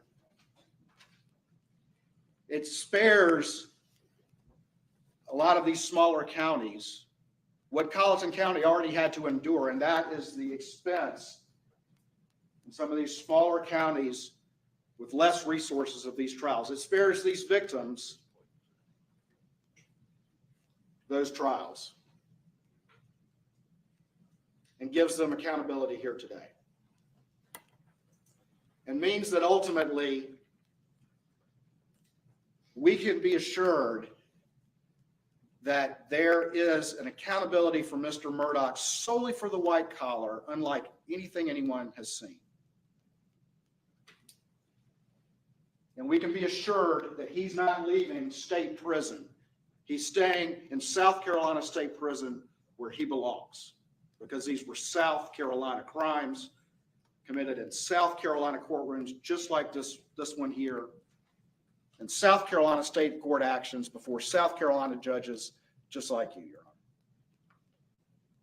Honor. Those are some of the reasons why this is a unique result, an appropriate result. Because although Mr. Murdaugh is facing an accountability just for white-collar offenses, unlike perhaps anyone ever, the course of conduct that we've identified through all of those exhibits, lasting for all that time period, involving so many victims in amounts that may have been insignificant to him but were massive to them, the wreckage that he has left through the legal system, the distrust of the legal system that he has caused,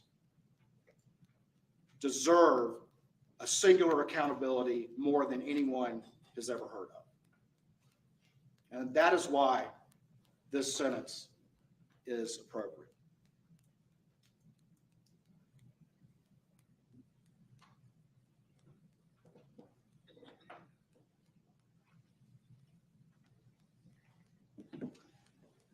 Ultimately,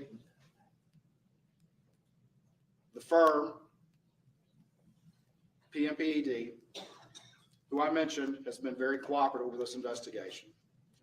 The bank has been very cooperative with this investigation.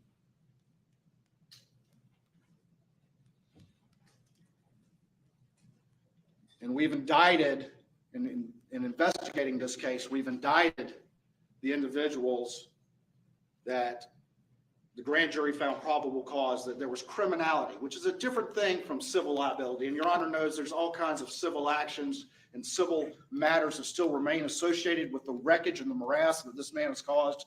And that is not, all of that is not for this courtroom here today. This is to resolve criminality. And ultimately, the firm has paid net amounts. So I'm going to be really, really curious to see what the judge has to say after all of this.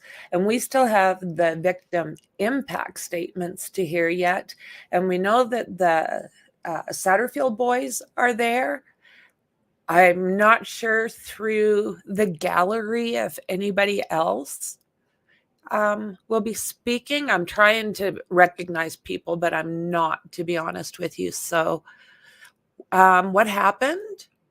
We're still waiting to hear from her boys. They are there. I'll stop if they come into the camera view again and show you who they are. And it looks like they're there with a couple relatives. But yeah, I mean, he's taking it, but he's not taking it with he just doesn't like the prosecution at all, one little bit. He glares at him. He does. It's just watching his expressions to me are really, really interesting. You know, I don't know how you could still be that arrogant, but yet here he is. Back to the victims that I've discussed here today. And that is not to say that those victims may still have claims outstanding. It is only to say that they have paid back net amounts. And in many instances, that would be the exact amount that Alex stole from them. Not dealing with other issues that may be out there, like the loss of the money for all that period of time, or the appropriateness of attorney's fees or things like that. Those are for a different forum. The firm has, though, cooperated. The firm has paid those net amounts back to those victims so that none of them are currently empty-handed. Doesn't mean that anyone was ever made whole by what this man has done, because I don't know that that's possible. Ultimately, Your Honor, I'm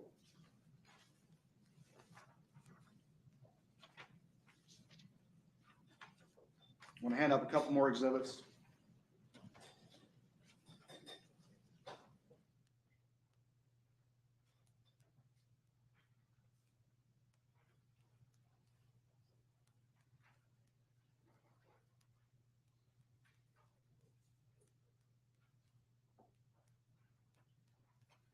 Your Honor, this is simply a sheet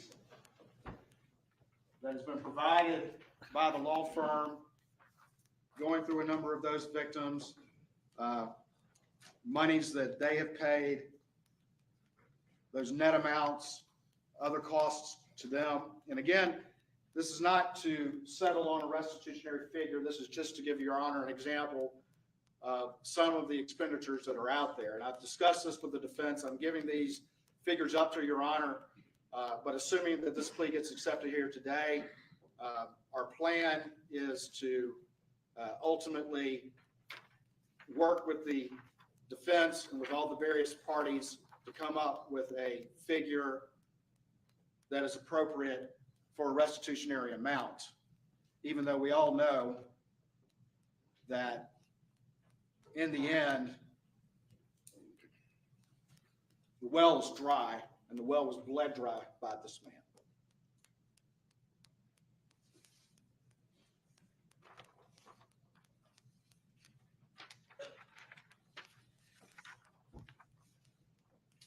This next exhibit details the tax liability and the amounts I identified before, representing the loss to the state of South Carolina for the tax revenue.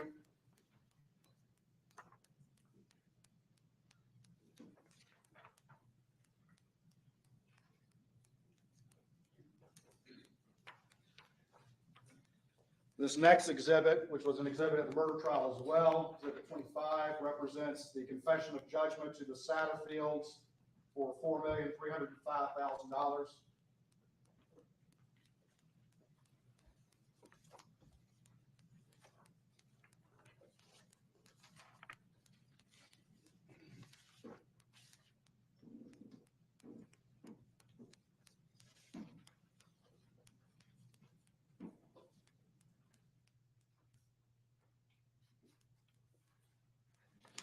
The final two exhibits are sort of summaries of some of that related to the criminality in this courtroom today. And again, I want to be clear, the criminality in this courtroom today is to address the victims for which there were indictments and not to address all the claims that may be out there, all the claims that some of these victims may have, all the claims that the parties may have with each other.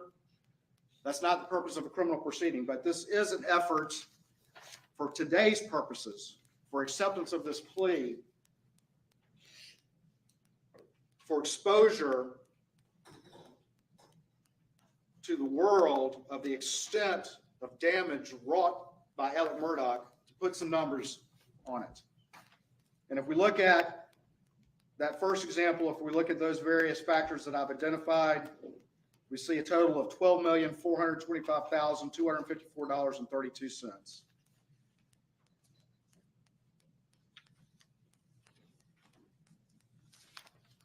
There have been some offsetting claims as it relates to the firm, and if you account for those, we're looking at $8,548,488.26.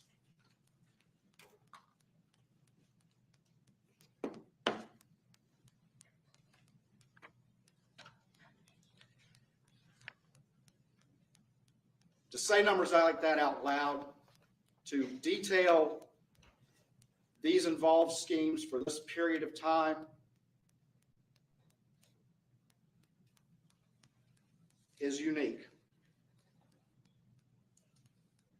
and unprecedented, and calls for a unique and unprecedented sentence of 27 years. Your Honor, I do have a number of victims and their representatives who would like to speak, and I believe our first one would be Eric Bland. I believe the mic right there is working, and this time I would, with the court's permission, allow these victims to address the court. Prior to proceeding, we will take a 10-minute recess.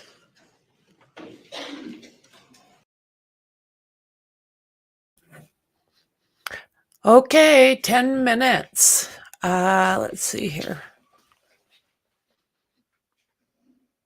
I'll just keep my eye on it. What do you guys think? Oh my God. Unreal. His face to me is just amazing. It's like the expressions. It just blows me away. Like sometimes he's like smirking. Other times he's looking like he could like bite off the prosecutor's face. He's just not a happy camper. It's like, what? Did you? That is so cool. That is really cool. Oh, was he? Road safety campaign in the 80s. Oh, that's really cool. Like Alex and so many others who use drink and other substances as an excuse for the behaviors, no matter his crime.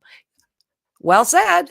I mean, substances or not, you have to own your shite. If you don't own your stuff, how do you grow? This guy is just a mental midget. That's my thoughts. Was he super tall?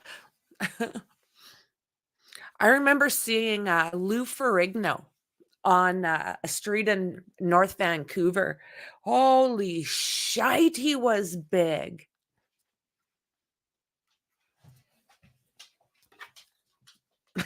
Was he green? I think Darth Vader is like all black, isn't he? With like a great big black like thing over his head, almost like a helmet. Oh, is Darth Vader green?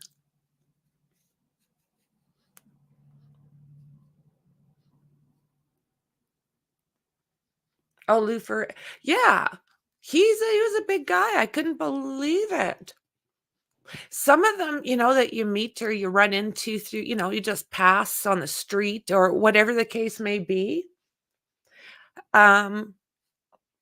They don't usually look like they do on screen. They're either butt ugly and you're surprised, or they're really good looking and you're surprised. It's bizarre.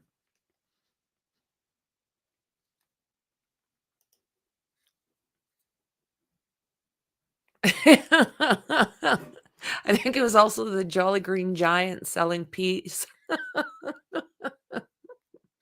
He was a big guy, right?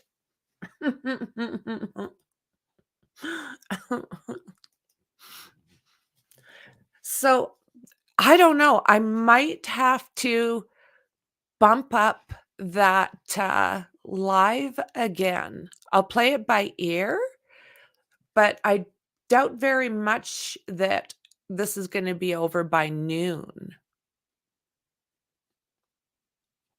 In my thoughts, I don't really see it.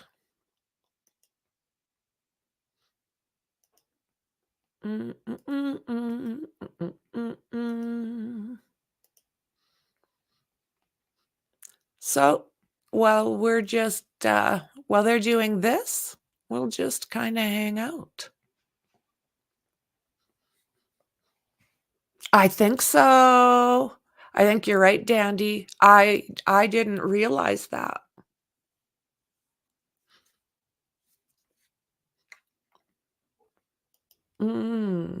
Let's see here.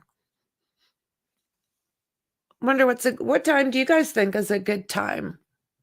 Mountain Standard. Or am I going to end up doing it tomorrow?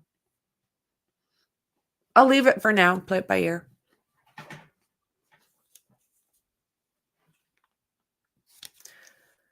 Let's see here. I know they have to go through it, but just get up there and say he's a thief. We all know he's a thief. What do you think, Judge? Already been here.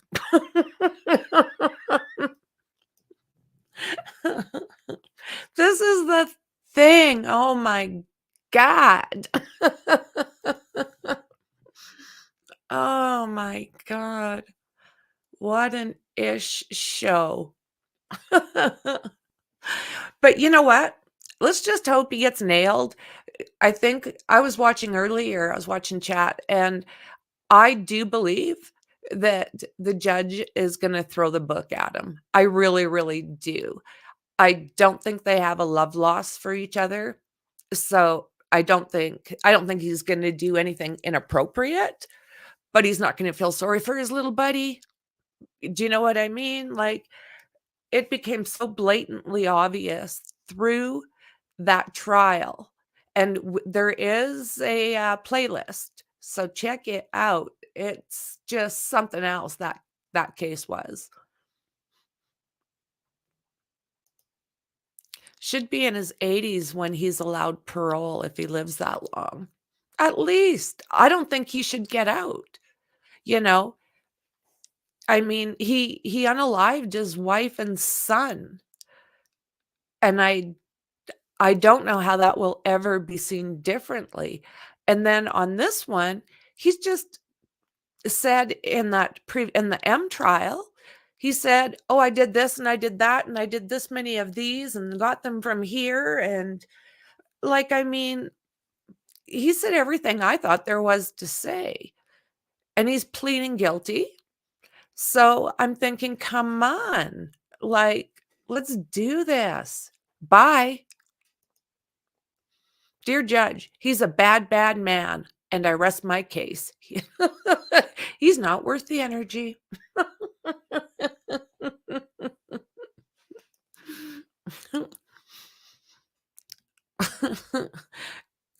I think he was just called the Green Cross Code Man.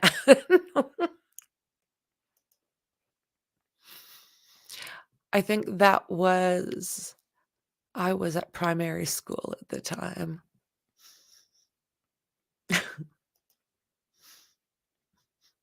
Oh my goodness gracious. I don't see Buster. Did you guys notice? I mean, Buster's not there. His brothers weren't there, and they were at the they were at the M trial. But no one's here this time. The only person I'm really recognizing is JLR. Like, what? I wonder. Let's see what JLR is doing. Bet he does a fast stream. No, not yet.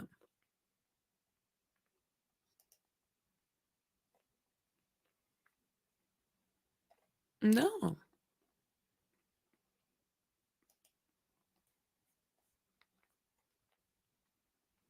I thought maybe he would be out. I thought maybe he would be out watching everything, filming everything that's going on outside the courtroom and tell us kind of what's going on in the courtroom. Like, he's sitting right behind Murdaugh, but in the next row, kind of hanging over the pew or the bench. Oh my goodness. For me personally, I would love to be able to go to all of these trials all over the place. Oh my God. And then report to you guys on them. What? Yeah.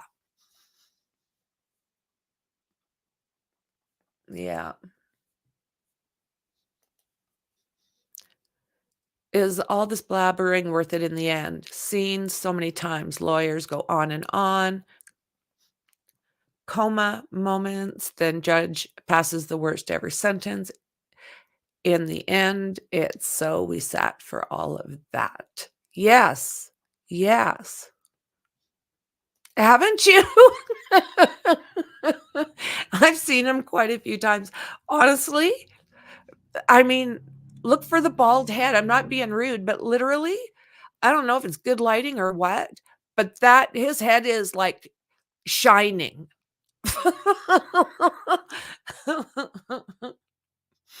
Like it is. I'll stop it next time I see him. I had no idea that I mean, I don't know. I don't know him personally. I didn't realize he was that bald, but hey, nothing wrong with bald. It's just it's his head standing out a little bit today.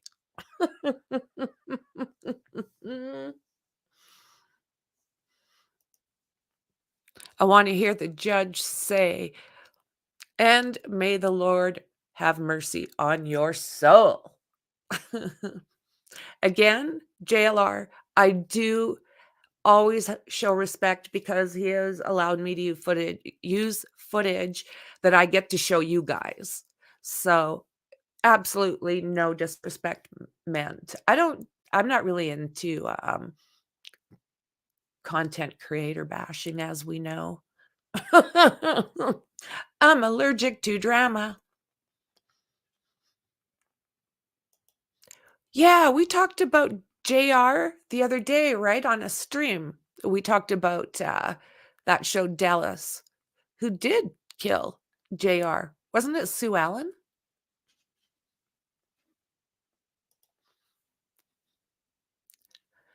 But the name rings a bell. Still a tongue twister, being a kid and saying it. No wonder we never listened.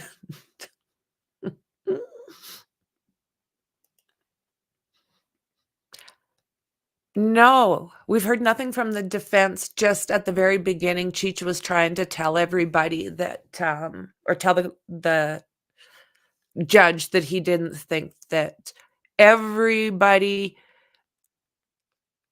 doesn't need to be heard from.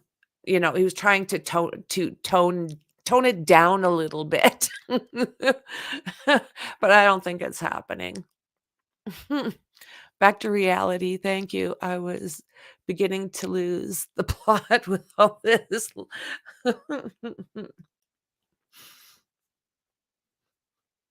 Not yet. I don't think.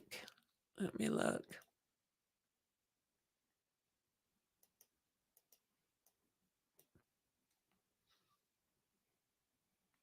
I want to thank you. I also want to thank Attorney General Alan Wilson and Assistant Attorney General Creighton Waters, who is. Okay.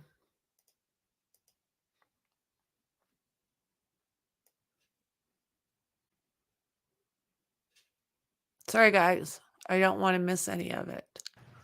There we go. Thank you. You may be seated.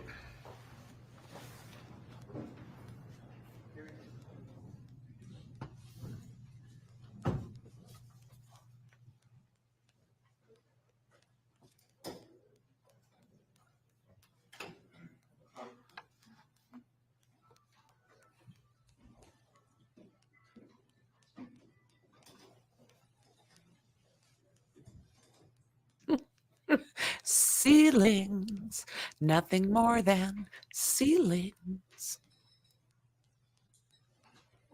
Mr. Bland? Yes, sir. Before I get started, I'd like to thank you for all the time and attention that you put into these cases over the last 2 years. A lot of personal sacrifice, a lot of ups and downs, and just on behalf of the families that I represent and my partner Ronnie Richter represents, just want to thank you. I also want to thank Attorney General Alan Wilson and Assistant Attorney General Creighton Waters, who is just a tremendous ambassador of justice. They've had a dogged pursuit of Alex Murdaugh in these cases, both the financial and obviously the murder cases. And Creighton is just a tremendous public servant. This day, Your Honor, was coming for 2 years, and we're happy it's here today. I just want you to know that we are satisfied that this is a very, very strong sentence that has been agreed to by the parties. It sends a clarion bell signal to not only attorneys, but to anybody who wants to victimize the vulnerable. This was predatory behavior. This wasn't Enron. It wasn't WorldCom. It wasn't stealing money from faceless people, from shareholders. This was Alex Murdaugh stealing money from those that were closest to him. Gloria Satterfield, who broke bread with him and his family for 22 years, helped raise his kids. Jordan Jenks, that you'll hear from, lifelong friend since they were 8 years old, grew up, played ball together. This is close theft. This is the unicorn of all thefts. And, you know, he's on the Mount Rushmore of all criminals. He hit for the cycle. You know, he's convicted of money laundering, convicting of conspiracy, convicting of fraud. And most importantly, hit the home run. He was convicted of double murder. This is somebody that has tarnished our legal profession and tarnished our state. And, you know, we spent the past 2 years focusing on Mr. Murdaugh, but today is when we focus on the victims and the impact that his actions have had on victims. I met you for the first time at the bond hearing in October of 2021. I had never had the honor of appearing before you.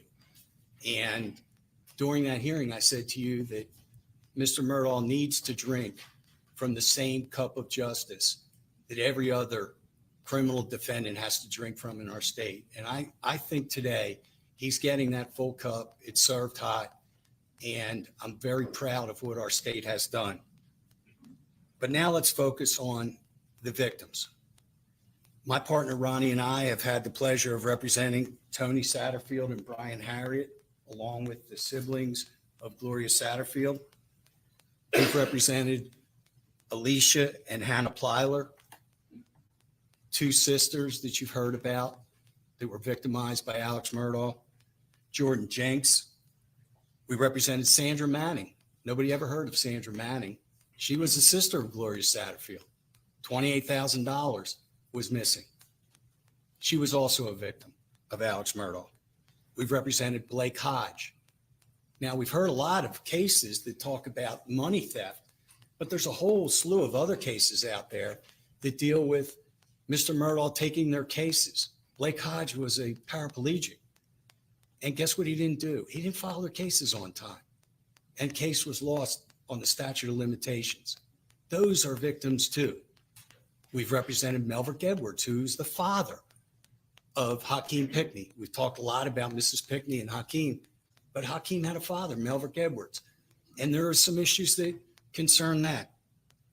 So now I'm going to focus on Gloria Satterfield, because that was the trial that we would be doing yesterday. We were going to start this trial.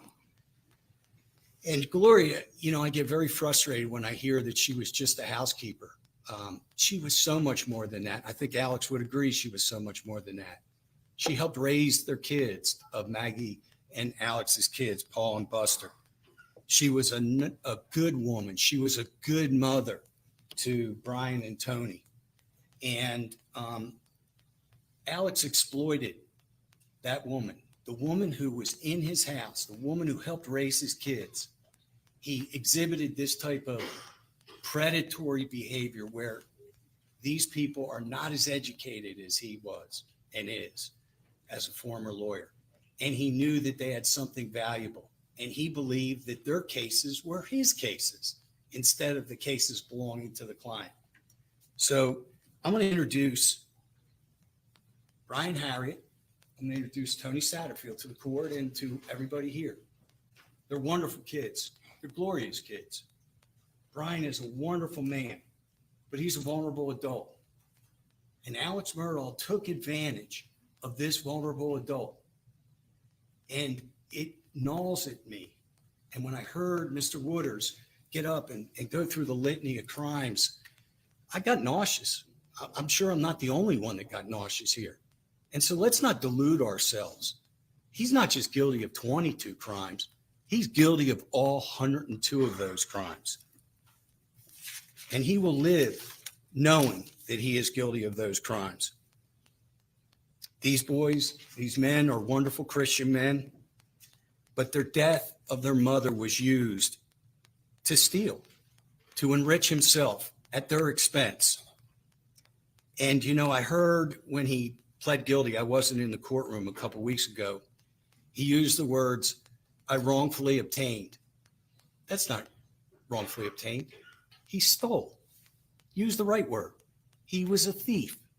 He used the word and said, I misrepresented. No, you didn't misrepresent. You lied. That's what we have to talk about in this courtroom. He was a thief and he stole and he lied to these clients, those that are closest to him. He lied to his law partners. He lied to his own brother. $3.5 million of the $4.3 million that was recovered on behalf of the death of Gloria Satterfield, he stole. He took. And you heard Mr. Wooders, there's Mrs. Pickney coming in the courtroom. You heard Mr. Wooders say, he stole every dime, everything, every last penny from them.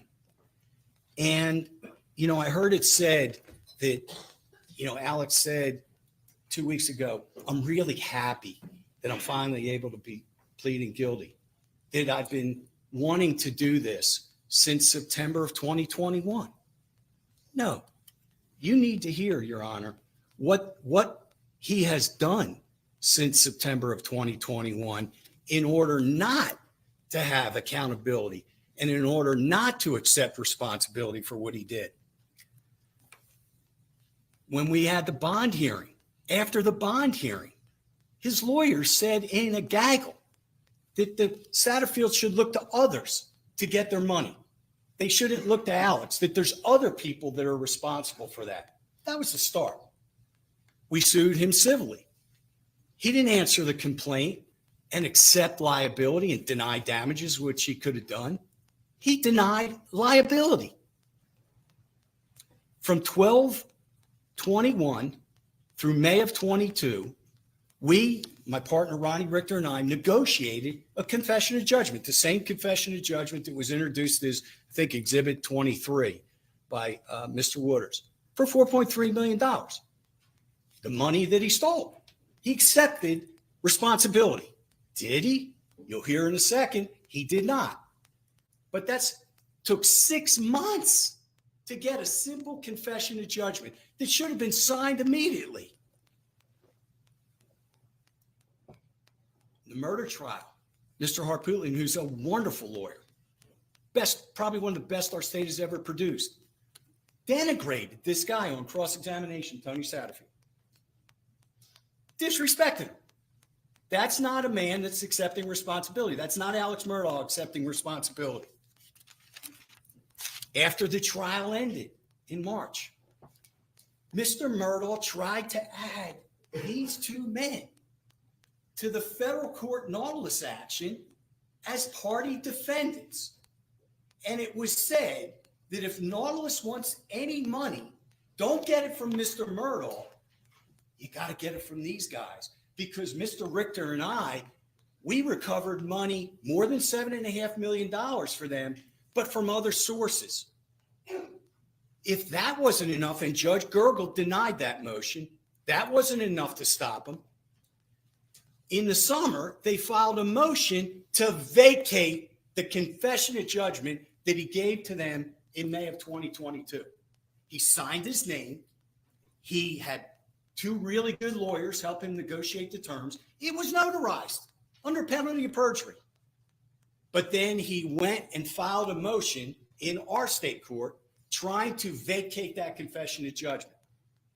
Judge Price denied it in August, wrote an order that said, not happening. You gave it freely, voluntarily, without coercion or duress. You're a smart man. You knew what you were doing. Did it end there? No. They appealed it. They appealed that. Did it end there? No. We were supposed to have a trial, but for his plea 2 weeks ago, what happened next? They attacked the jury pool in Beaufort County. Incapable of being objective and fair because of all the publicity, the pretrial publicity. They didn't end it there. They attacked you. They filed a motion to recuse you from hearing the Satterfield case. saying that you, who has given your time, your sweat, and your blood, that you were conflicted, that you made any appropriate statements out of court. So the answer is no. Damn, you guys. He is ripping him a new one. Good to see it. Good to see it. And he's right. That's pretty much what I had seen. He's trying to wiggle out of absolutely everything. He is not taking any kind of accountability. He's sitting there like a limp dick doing everything he can to protect his sorry ass. Oi, sorry, but that is how I personally feel. I'm just getting cranky back here. He didn't want to do that in September of 2021, like he said 2 weeks ago, or was said in the courtroom. They did everything they could not to do it. But the calendar forced the plea. The 102 charges forced the plea. And there was all this about pretrial publicity, that somehow I caused pretrial publicity, and others and people who wrote about it and podcasters or whatever. Boy, is that rich. The defense attorney himself's a podcaster. He started a podcast after the murder trial. They went to CrimeCon and they talked for 2 days about the case. They've done press conferences. They've done documentaries. They've gone on TV. If there's any pretrial publicity, it's caused in part by them. And they still came before you to say that Mr. Murdaugh couldn't get a fair trial. Sorry, YouTube, for my bad language.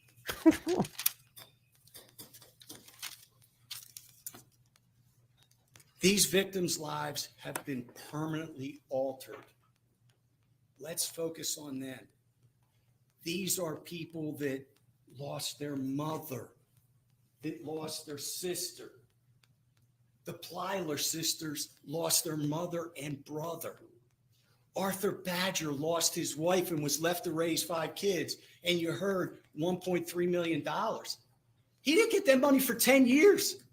Do you know what it would have meant to that man to raise 5 kids with an additional $1.3 million? Thomas Moore, that Mr. Wooders talked about, a state trooper. He stole $125,000 from a state trooper. The man needed the money to retire. He couldn't retire because he had to pay back medical bills because he didn't have the $125,000. Please, George, Your Honor, I hate to interrupt this, especially since I'm one of the best lawyers that the state has ever produced. But he's talking about other people's clients now. I'd ask the court restrict him to his clients. Thank you. All right. Mr. Bland? These clients couldn't assess risk. These 2 men couldn't assess risk. They couldn't navigate their way through the system. Even though Jordan Jenks is a council member in Hampton County, he couldn't navigate his way through the system. He was best friends with Alex since 8 years old. Alex would have been the last person that Jordan would have thought would reach into his pocket and steal from him. He preyed on them like a wolf does a rabbit, Your Honor.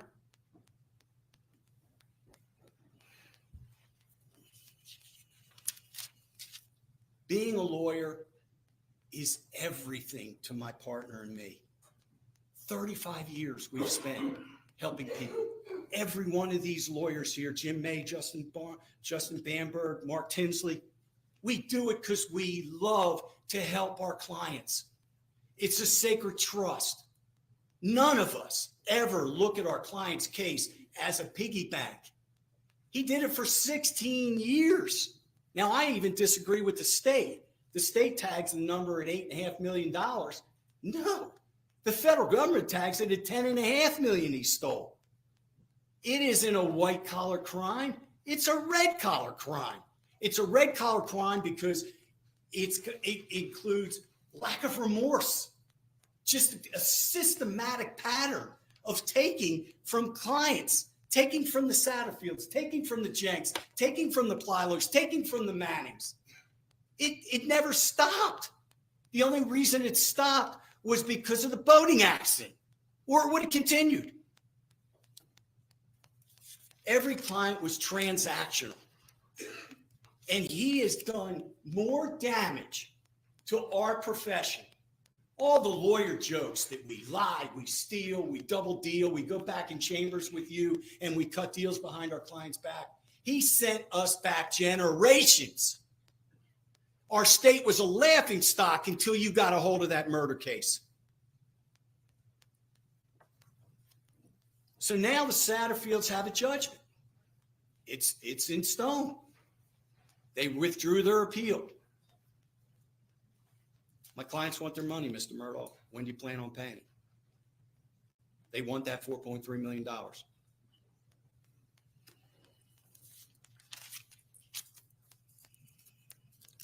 I will never forget the words you used at the end of the murder sentence about how he will get visitors at night.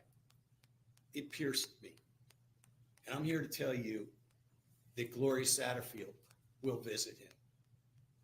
That Alania Plyler and Hannah Plyler's mother and brother will visit him. All of these people will visit him and let him know that it wasn't okay that he that he used their trust and misused their trust, that he stole money from them. He will see them and they will visit him, and I hope they do.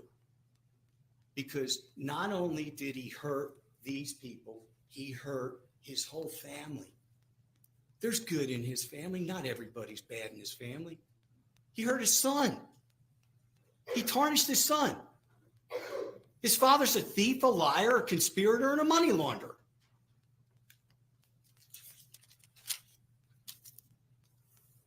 So, in closing, I would like to thank you, Your Honor, for all the time you've given. I'd like to thank, again, the state. I want you to know that I am proud of the sentence. Yes, I wish it was more. We all wish it was more. But 27 years, doing 85% of his time, so that these fine people don't have to get up on the stand and be victimized over and over again, subjected to humiliating cross-examination. I think the finality of that is good, because I'm confident in a lot of the dominoes falling where they should. Don't forget, Judge Gergel still has a sentence coming, and it could be a consecutive sentence, so that if he lives long enough to get out of state court, for forgetting about the double murder charge, but if he lives long enough and he walks out of state court and it's a consecutive sentence, he's going to walk to a federal prison. And I feel good that he will never breathe a fresh breath of air ever again. So on behalf of my clients, Your Honor, thank you for giving me the opportunity. I think my partner wants to say just a very brief word. I appreciate your time. Sir, thank you.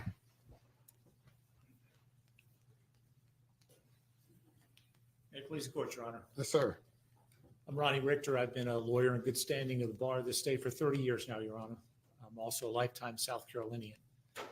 What I want you to know about the clients that we represent is that they are the very best of us, that they are humble, that they're God-fearing, that they're honest, that they're hardworking.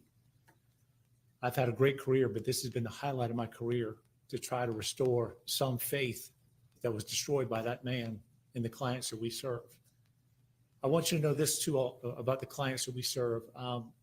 None of them are victims.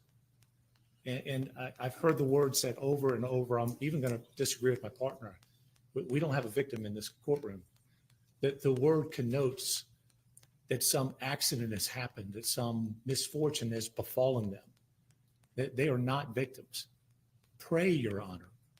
Prey is hunted. Prey is hunted by predators. Prey is taken when it's at its most vulnerable. But by any way of looking at what happened here, the people we represent are not victims. They are prey. And that man across the courtroom, by any measure, is a predator. And when I say to you that these folks represent the best of us, and I look across the aisle and I see Alec there, who was once a contemporary of ours, all I can think to myself is, for all the power, the privilege, the entitlement that he was born into, that, I mean, for God's sake, all that was ever asked of the man is that you wake up and be Alec Murdaugh every day. To have taken it so afoul is hard to reconcile. He's made his behavior complicated, but we figured out what he's done. He's tried to hide his true nature from us, but we figured out who he is. So the only question we're left with is why. And I'll suggest to the court this answer. It doesn't matter, because the only person who can answer that question is Alec Murdaugh, and he's demonstrated himself to be quite the cunning liar. Your Honor, in the opening, I heard Mr. Arputlian say something about T-shirts and bobbleheads, and that is unquestionably a shot at my partner, Eric Bland, and I do want to address that to the court. I want you to know, Your Honor, that my partner has gained some very well-deserved notoriety for his courageous representation of our clients, and that, yes, he has sold T-shirts and other merchandise, and that all of those proceeds have gone to charities, including the Wounded Warrior Project and others. No one came here today to sell a T-shirt. We came here today to finish a job. We came here today for justice. And we trust you, Your Honor, and we trust this court. We thank Creighton Walters and his excellent team for the work they've done in this case. Thank you. Thank you. Tony Satterfield would just like to say a brief word. Yes, sir. Mr. Morning, Your Satterfield. Honor. I do have one request. Do you mind if I face that way? That'd be fine. Because when I talk to people, I like facing who I'm talking to. Thank you. I really don't have words. You lied. You cheated. You stole. You betrayed me and my family and everybody else. And you did it at a cost of my mom's death, first of all. A couple Octobers ago, you wrote a half-hearted, I'm sorry letter, which was half-hearted because your actions just not follow through that you were really sorry. So I'm going to read you. I have an apology. I'm sorry that you feel like you had to betray us, steal from us, cheat us, and lie to us. I'm sorry that your family has to now go through what they're going to have to go through the rest of their life because of your actions, of what you did. I want you to know that I forgive you. I will pray for you every day, that God gets a hold of your heart. And you may not know the gospel, so I'm going to share it with you. The gospel is the death, burial, and resurrection of Jesus. That's how people are able to forgive people and able to do right and able to pray for those who hurt them and do things to them. So my heart is with you. My prayers are with you, and I just wish the best for you.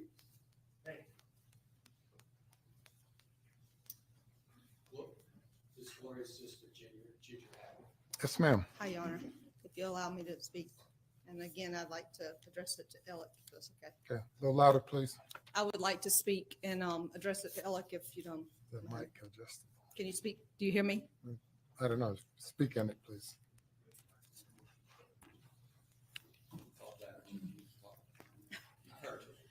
Can you hear me now? Hear me Yes. now? Now you hear me? Okay. Alec, Gloria worked very hard for you for 20 years, you and your family. She loved Buster and Paul as her own. She loved Maggie, and she trusted and loved you wholeheartedly. She considered you and your family as her own family. To have her loyalty and love and trust betrayed by you is very hard for our family to understand. We just will never understand. And how you are able to profit from her death is especially hard for us to understand and and cause unimaginable hurt to our family. The fact that if only you had given Tony and Brian just a very small portion of the money you stole from them, they would have appreciated it and been very happy while thinking that you had kept your word, done your legal duty and looked out for them and their best interest. Instead, you chose to break the law that you had sworn to uphold, be greedy, and look out for your own best interest. Alec, in time, the wrong you did to so many people may be forgotten, but in hopes that Gloria and her pure heart, full of kindness and love, will not be forgotten, we started the Gloria's Gift Foundation in honor of Gloria and her memory by providing gifts to some needy children during Christmas so that Gloria will be remembered forever. And my heart goes out not only to my family, but today to hear all these families that you did wrong by, those children that you stole from, everything. They lost a mother, and you stole every dime from them. I just don't understand. Did you not have a soul? I don't get it, Alec. I can't understand it. And I thank God maybe that I don't understand it, because then I might be in the same situation as you. I just don't get it. And I guess I never will get it. So hopefully God will forgive you, because you're going to need forgiveness. I just don't know. I'm lost for words, Alec. You are not the person that I thought I knew. And you come from a good family, but you wasted your life. And I hate you did your family the way you did, because you do come from a good family. And I'm sorry you threw your life away. Thank you, Judge, for allowing me to address. Yes, ma'am. Thank you. And thank you for the state for everything y'all did for us. Find justice. That's on behalf of the Saturday. Thank you. Governor, I believe next person to address the court would be Justin Bamberg, who represents a number of the victims here, including Miss P, Sasha Thomas, Angel Gary, Jamie and Richard, Johnny Bush, Christopher Anderson, and Randy Drotty. Mr. Bamberg. May it please the court. Yes, sir. That was heart-wrenching. Oh my God. I mean, those boys. Oh, so there's more. There's more. Let's see how he deals with this now. I mean, good on them. Good on them. Sir. Well, thank you, Your Honor. Beside me is Miss Pamela Pinckney, and she would like to say just a couple of words. I'm reminded of a quote, and I think it's very fitting for today. It's that fairy tales don't tell children that dragons exist. Children already know that dragons exist. Fairy tales show children that dragons can be slayed. This process, from the beginning of the investigation through the state grand jury process, as Attorney Waters said earlier, a lot of people were afraid to participate, and it took courage. That grand jury process, this entire criminal justice process, not even thinking about the civil stuff, the criminal justice process, this has been the fairy tale. The children are the victims. It's the victims' family members. It's their closest friends. It's the people in our communities, whether you're talking about Colleton County, where some of the charges were pending, or Beaufort, or Hampton, or Allendale, or Bamberg, or Orangeburg, those communities, the children. Today is such an important day because these victims, their loved ones, the community members, everyone knew that dragons existed. They've seen it. They watch TV, they read the newspaper. Everybody knew that dragons existed. Today, this sentence, Your Honor, will show all of them that dragons can be slayed. And that is important in our society. With regards to the sentence, And it's tough to reach a decision and talking with the clients and explaining them what the options are. We do support. We support the sentence. It is a lot of time in the quote unquote legal white collar arena. But there's another aspect to this.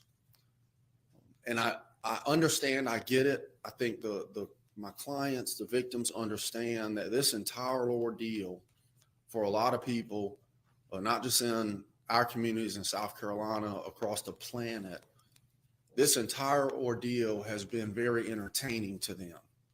And I don't say that in a negative light. They're not involved. It wasn't their mother who died. They didn't have to bury their son, right? There's a reason Law and Order is one of the #1 most watched shows that's ever been on television. It is entertaining to them. But for a lot of people, this has been one of the worst nightmares, the worst fairy tale that anybody could ever actually have to live. And it needs to come to an end. Again, one of the most amazing things that I have seen from my clients is the degree of grace. What's the saying? Act justly, love mercy, and walk humbly with your God. And a lot of them live by that.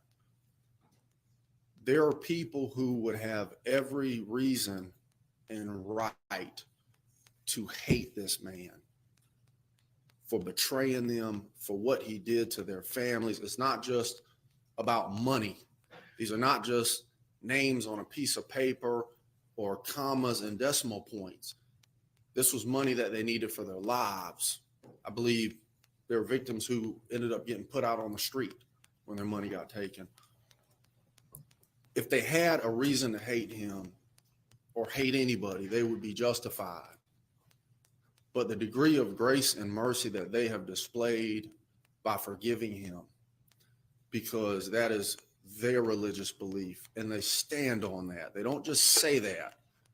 They don't just do what Alec did and say, I have your back, or say this and do something else. They stand on that. And although they have every reason to be selfish as it pertains to the pursuit of accountability, the pursuit of justice against an individual who truly does not deserve grace from the criminal justice system, does not deserve any benefits from the criminal justice system,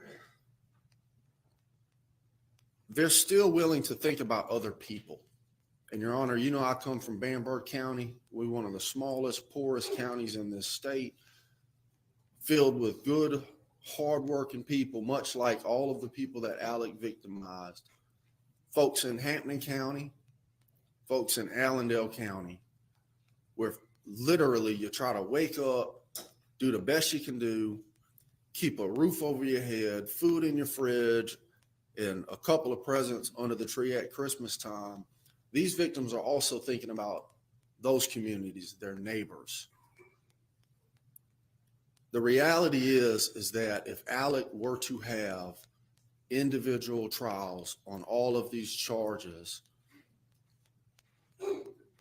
these victims' neighbors and friends and community members would also begin to suffer, because those local governments, poor little Bamberg County, Allendale County, Hampton County, they're the ones who have to pay for it. The victims recognize that. I, as an attorney, recognize that. And based on the plea and the time that Alec is going to be sentenced, we understand. And there is a degree of value in finality.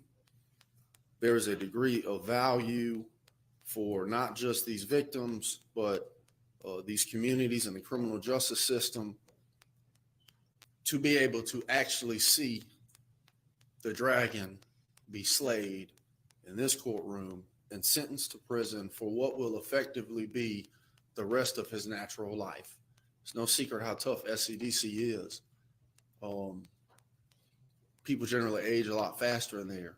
And that's not something I celebrate. I don't say this excited and happy to be here.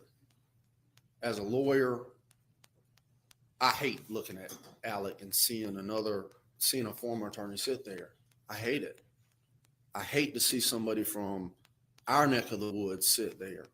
I don't celebrate that. This process has sucked. If it wasn't for the commitment to shining light on things and standing up for folks like Ms. Pinckney and others who needed it, I personally don't know how I would have made it through the process, because it's not enjoyable. And I don't think any decent person celebrates the downfall of another living, breathing human being, particularly somebody that they knew. But it's necessary. This has been a horrible, tragic, sorrow-filled fairy tale. And I think everybody is ready for it to come to an end, Your Honor. We'd like to thank Creighton Waters and the AG's office. They've done a wonderful job. And Your Honor, if it wasn't for the encouragement that Creighton and his team poured into people to let them know that the state had a true interest in accountability, I think that there would be far less charges, because people wouldn't have wanted to testify at the grand jury or have their name public or their face public. And there's a lot to be said for that. Today will make our system better. It will bring closure. And ideally, it will deter others. There's a whole nother discussion that can be had with regards to the fact that 27 years in prison is a very, very large, as you heard, if not the largest amount of time someone labeled a white-collar criminal could get in prison. But that's more so of an American criminal justice system discussion compared to some of the other offenses. But here today, I think that is a win. My clients support finality here. And I'd just like to thank you for all your time and attention that you have given this particular case. And at this point, I think Ms. Pinckney has something that she would like to say. Ms. Pinckney. Good afternoon, Your Honor. Good afternoon. To Mr. Murdaugh, because I am an ordained evangelist and I have Christ in my life. The 23rd Psalm says, "Thou preparest the table before me." No, the Lord is my shepherd. I shall not want. He maketh me to lie down in green pastures. He leads me beside the still waters. Yea, though I walk through the valley of the shadow of death, I will fear no evil, for thou art is with me. Thy rod and thy staff, they comfort me. Surely goodness and mercy shall follow me all the days of my life. And because of what you did to me, I thank God for giving me strength to get through what I went through, because without God, I wouldn't be here. And to you, Alex Murdaugh, I never thought that you would betray me and did me and my family the way we did, the way it was done at a vulnerable time in our life at our lowest estate. We was in a terrible motor vehicle accident, and you just took us for granted. But all I want to say to you is I forgive you from my heart. On this day and forevermore, my prayers and endeavors shall be with you, and God bless you.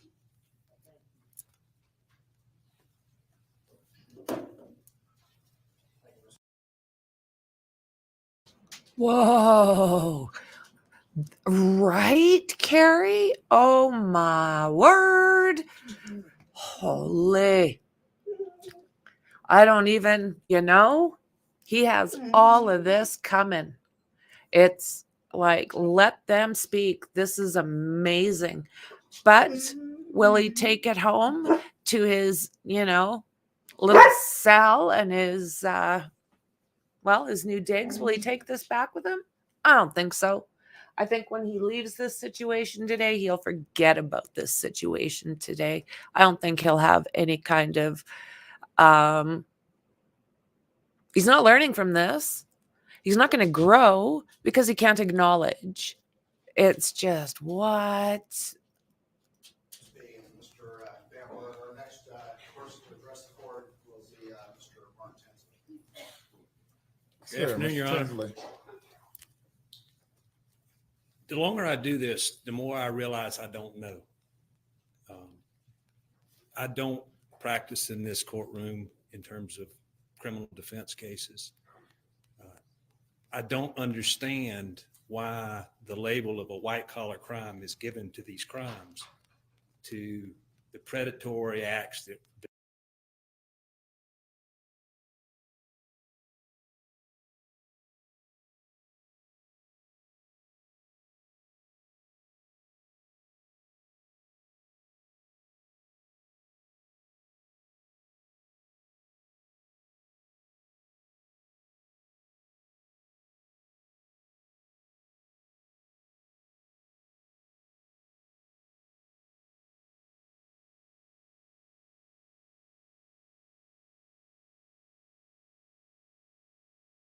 befell all of these people. The money that they were owed was owed because of blood, sweat, and tears. Hakeem Pinckney needed his money. The Badgers, who I represent, 6 children, 2, 3, 5, 8, 9, and 11, are left with a single father, and he stole everything. And so I stand up here to say that I believe in accountability. I don't know that justice is served here, and I don't know that the punishment in this case is justified, and I don't want to be the odd man out. So I'll just keep it to myself and think it. Ellick, you're a broken person. I don't think you're going to lie in bed at night and have people come to you. I don't think that those people matter. And I don't know when that happened, but clearly it happened where you matter more. And I feel bad for you as a result of that. I knew Paul and Maggie. I knew you. A lot of people thought they knew you. Clearly we didn't. I don't think you've always been this way, but somewhere along the way, you became broken. And you've justified it, and he's justified it every step of the way. And I stand up here, Your Honor, to simply correct the record. They didn't steal $1.325 million from my clients. The bank didn't help. The bank was complicit in every step of the way in enabling Alec Murdaugh to steal and pull this off. You asked about Eddie Smith. Eddie Smith was a check cashing scheme. Eddie Smith was being paid to cash checks, but that money is still out there, and he knows where it is. He didn't spend all that money on drugs. If he wants to be accountable, he wants to be contrite, he ought to tell these people where their money is. That's not going to happen. The same as he's not going to lay in bed at night and think about the wrongs and feel sorry for what he did. I don't envy you having your job and the decisions you make. I recognize that there's value in finality. And maybe this is the right decision. I respect Your Honor. I respect this system. I stand up here merely to correct the record that my people have not been made whole. We are going to continue to seek accountability from the people that enabled him, that helped him, that were complicit in the thefts of their money. And so that's the reason I'm here today. Thank you, Your Honor. Thank you. Thank you, Mr. Hensley. Our final person to address the court is Mr. Jordan Jakes. Evening, Your Honor. Hello. First of all, I want to say I duly respect your job in this entire case. I admire what you did. Yes, sir. Mr. Alex.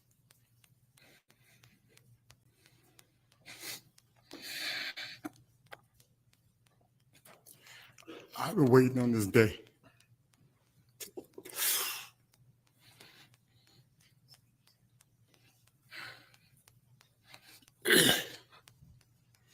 I've been waiting on this day to look in your eyes.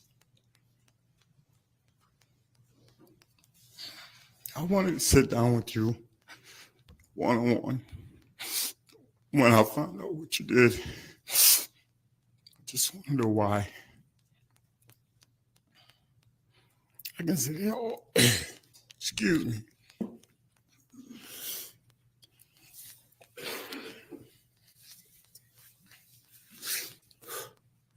Unlike a lot of these people here, these victims, I got a lot intimate intimate stuff that I could say.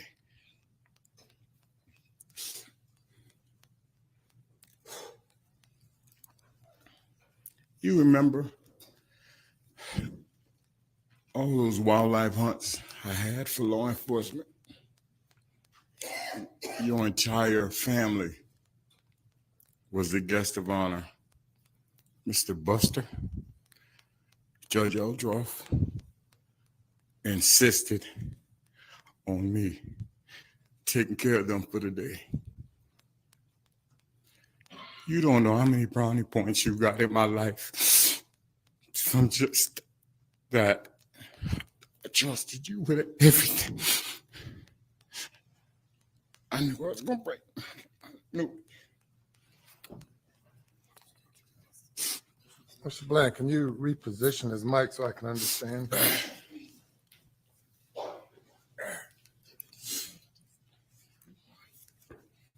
I knew I was gonna break. Excuse me. I knew I was gonna break. But I got some notes here. I don't even know if I can go through. Our family got a deep relationship, man. You remember making a comment to me after I found out, after we discussed the possible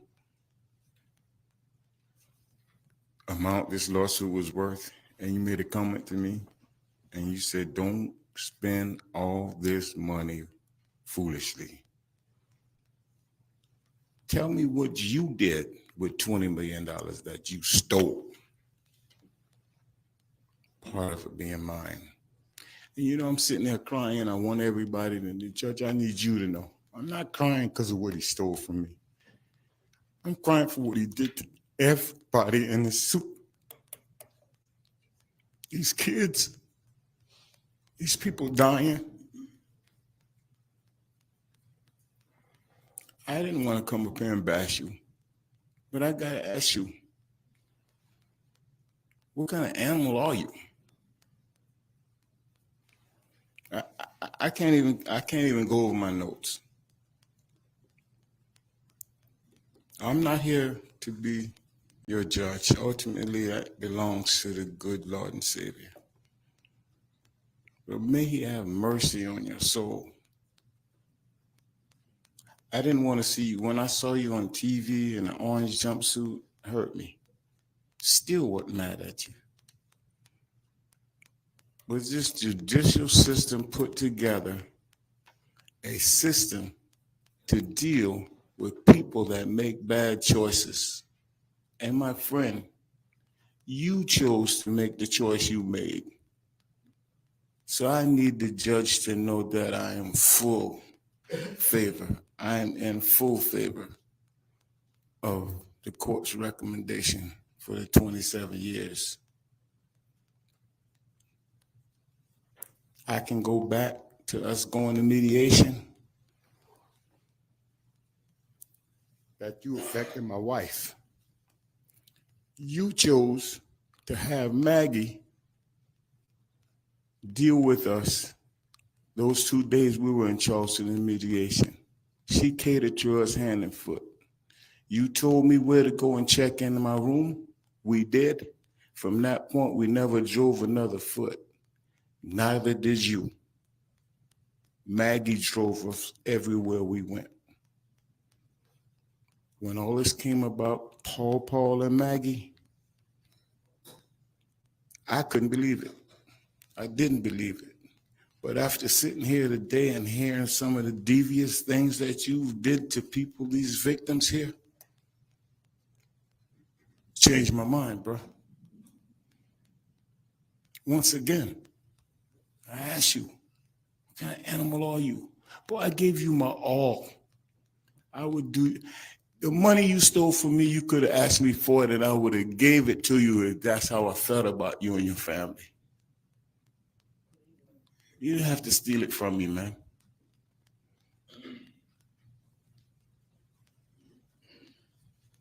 And I still, if there's any way possible, you set it up for me to be on your visitation list. I want to sit down with you. I want to look you in your eyes and talk to you when I can really talk to you. We got some intimate things we can talk about.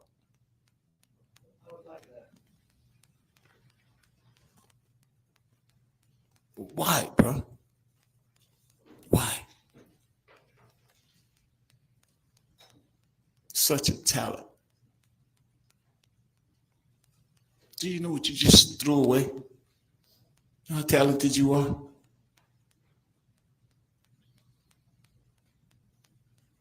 I don't understand. Mr. Harpoonian, nothing to do with you, but you made a comment earlier about attorneys trying to sell bobbleheads and cups. Can you represent this man to sell those bobbleheads and cups to repay the victims that he stole from? Thank you. Thank you, Mr. James.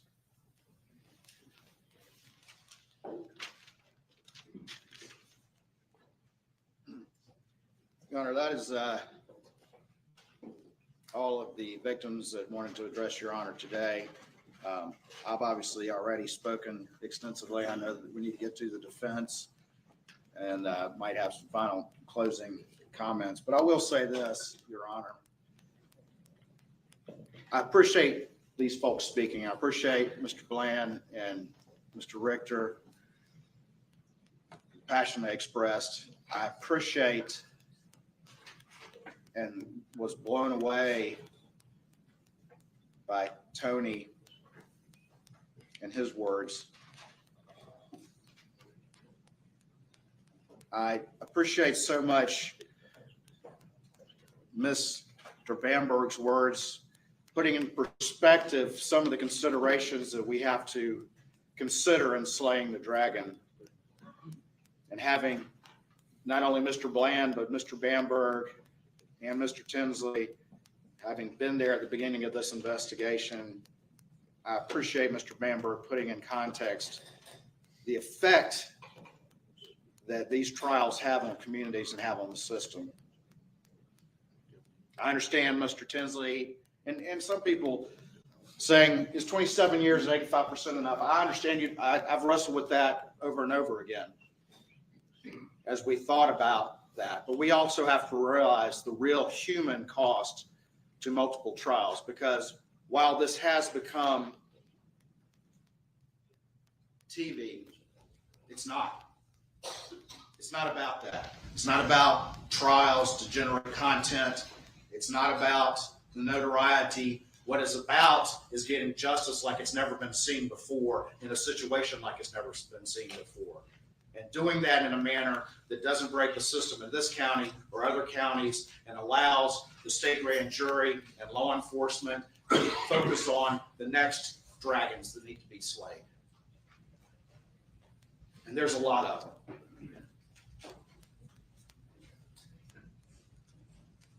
Is 27 years enough? I believe it's a practical life sentence, and I believe, like I said before, it's a unique sentence that no one's ever heard of for these types of offenses.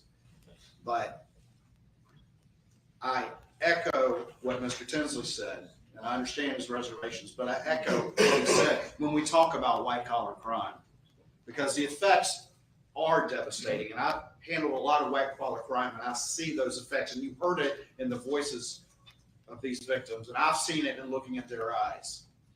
Because a lot of times with a violent crime, as horrible as they are, at some point you can process that some horrible predator broke in your house and did something to you. And it wasn't anything that you did. But with white-collar crime, it can be so devastating, lifelong devastating, because a lot of times that money can never be repaid. But the problem is that they start with trust. And that's different than being victimized in a violent crime. And sometimes that can be harder, a lifelong scar that can be harder because of that trust that you placed in someone. So I agree with Mr. Tinsley, and we have always taken very strong positions on white-collar crime. And ultimately, there's a happy medium somewhere. There's nothing happy about the situation, but there's a medium somewhere.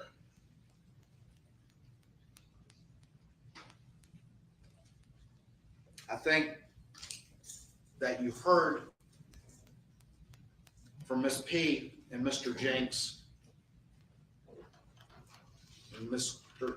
Tony Satterfield and Ms. Hadman, you heard that trust and how devastating that is. And so white collar crime is just as bad. But Your Honor also knows that 27 years at 85% gets handed out for less than that, gets handed out for, unfortunately, for violent crimes as well. So this is a strong result. It is one that ensures finality. It is one that ensures that the system that has also been abused by that trust that was given to Alec Murdaugh when he was allowed to have that law license on the wall, that the system can start to heal as well. And it can focus on the My YouTube is kind of acting up, so I don't know if you guys are having any problems with the stream. Just let me know because I don't know what it's doing. It's been weird for a while now. next problems that it needs to address. Out of the 100+ indictments I was assigned to handle, how many will be left? This will resolve all of the state grand jury indictments. And so ultimately, Mr. Murdaugh agreed to a full factual basis as it relates to the crimes that he's pleading to as to the state grand jury ones. What we did was represent each victim with at least one and then sometimes multiple counts that are still outstanding.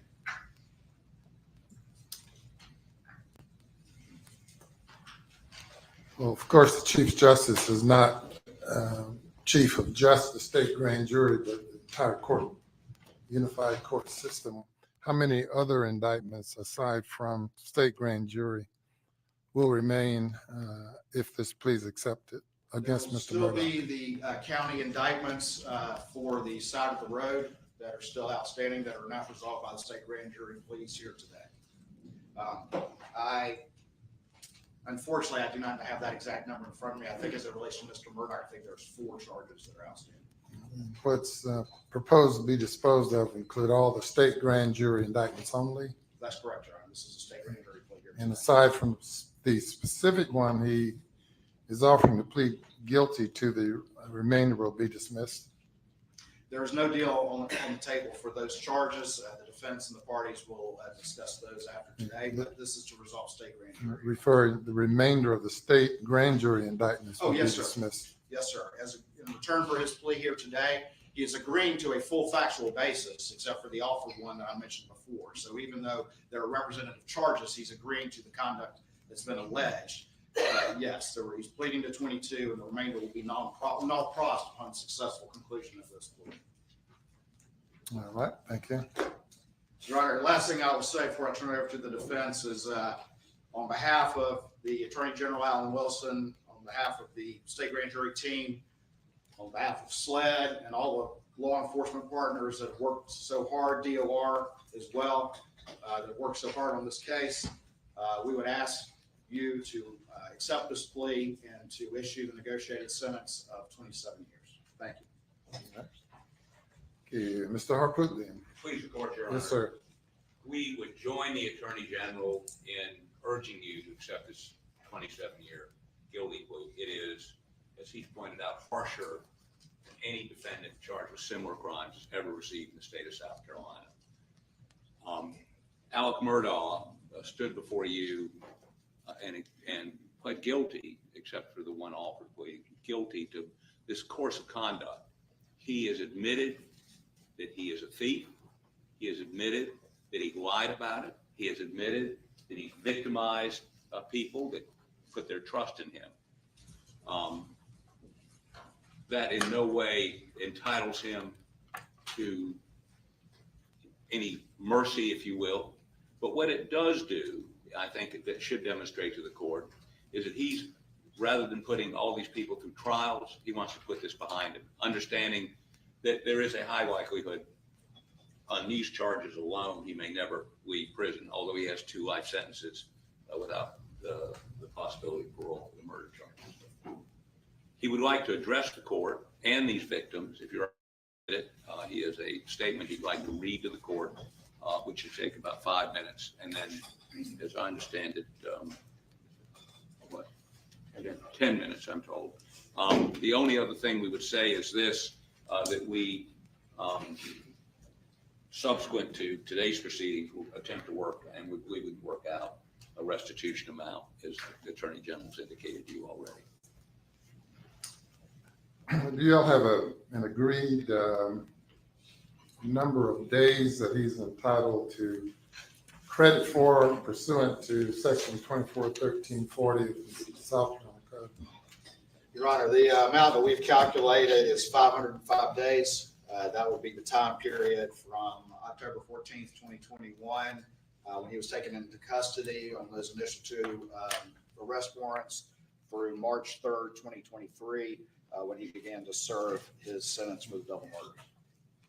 Do you agree with those days as being the proper number that he's entitled to credit for, Mr. Harpootlian? Your Honor, we would say that he gets credit up till today. It doesn't. Well, I don't understand why it would stop upon his conviction for the murders. All right, Your Honor, give me 1 second. I'll find the statute. I've also had those discussions with SCDC. I think it's 241340. 241340. If Your Honor will permit me, I can bring it up on my phone. But the language of that is very clear, that you don't get to double dip, and that when he began to serve his sentence for the murders, that he no longer was also getting to claim credit for pretrial detention on other charges. Well, Your Honor, I would suggest that you indicate he gets credit from October, whenever he was arrested, and if SCDC takes a position that he doesn't get credit for the time subsequent to his conviction on the murders. And by the way, if the murders were set aside for the sake of argument, which, as you know, we have a pending motion, then SCDC may interpret it some other way. But if it's an SCDC interpretation, we would just ask. So what do you think he's going to have to say for himself? Is he going to come up with a whole bunch of excuses, or is he going to accept everything he's listened to? How do you think he's going to deal with all this? I'm not sure. He almost seemed like he got stung a couple times, but I don't know. He's a good actor. What do you guys think? You indicate that you give him credit from October 4th, subject to any SCDC interpretation. We're talking with SCDC. I mean, it has that box on the form, as Your Honor is aware, that says credit for time served shall be given to be calculated by SCDC. I don't have a sentencing sheet in front of me. And so in discussions with them, they said that that's what they would do. They would have the bond form, and that they would calculate that amount of days and then come up with that. And obviously, I guess, if down the road there needs to be an issue litigated as to credit for this delta between March and today, then Mr. Harpootlian and I can handle it. But I know that SCDC, in looking at this and looking at 241340, would say that his credit that he's appropriate would be solely that time that he was on pretrial bond, and not given double credit when he's actually serving a sentence for double murder. Your Honor, all we'd ask is that you comply with the sentencing sheet and say give credit for time served. And if there's a dispute between us and the Attorney General, more appropriate between us and the Department of Corrections, that's what administrative law courts are for. And we can deal with it there. All right, thank you. And Your Honor, at this time, I would ask that you allow Mr. Murdaugh to address the court and courtroom. Yes, sir. Mr. Murdaugh. Murdaugh. Thank you, Your Honor. No, I'm good. I'm good.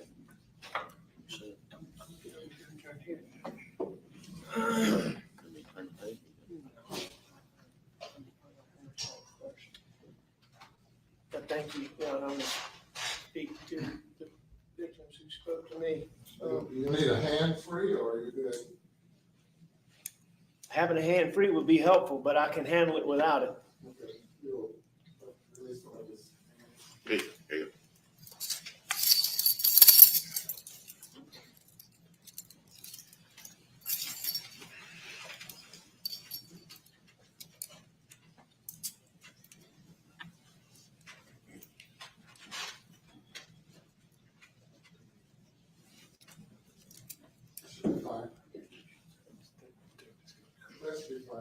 Just like this? Just a free cuff. Can I take that off, sir? Pardon? Can I just take this free cuff off? Sure.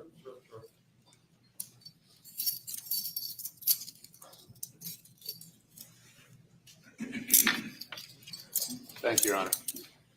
Yes. I think I'm all right with that. Thank you. Yes, sir.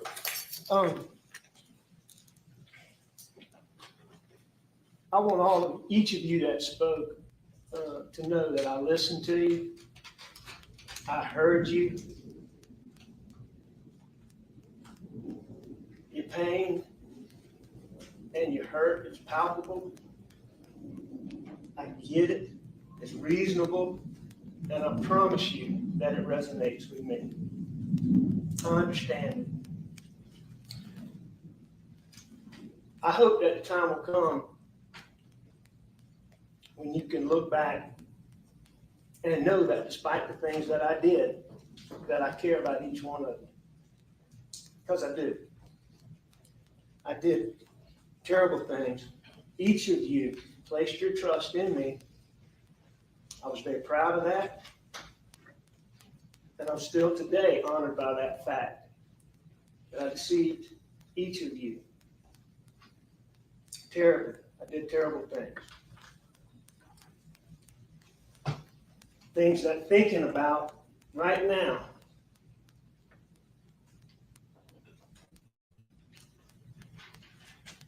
caused me to be hurt, caused me to be disturbed.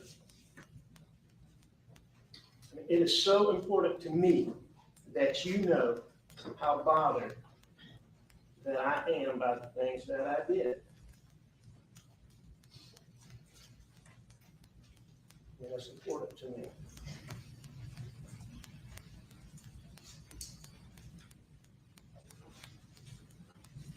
After hours, days, weeks, months of self-reflection, I know now that I took more and more and more pills because I was hiding, or attempting to hide from the reality of the things that I was doing to all of you.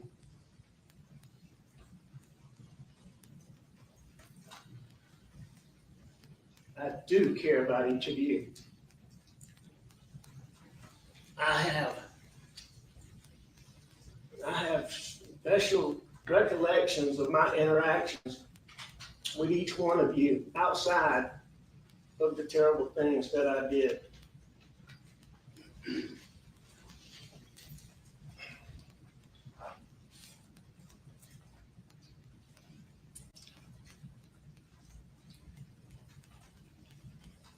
JJ.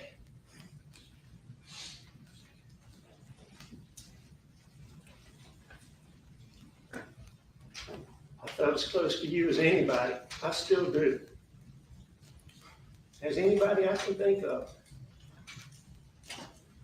We grew up together.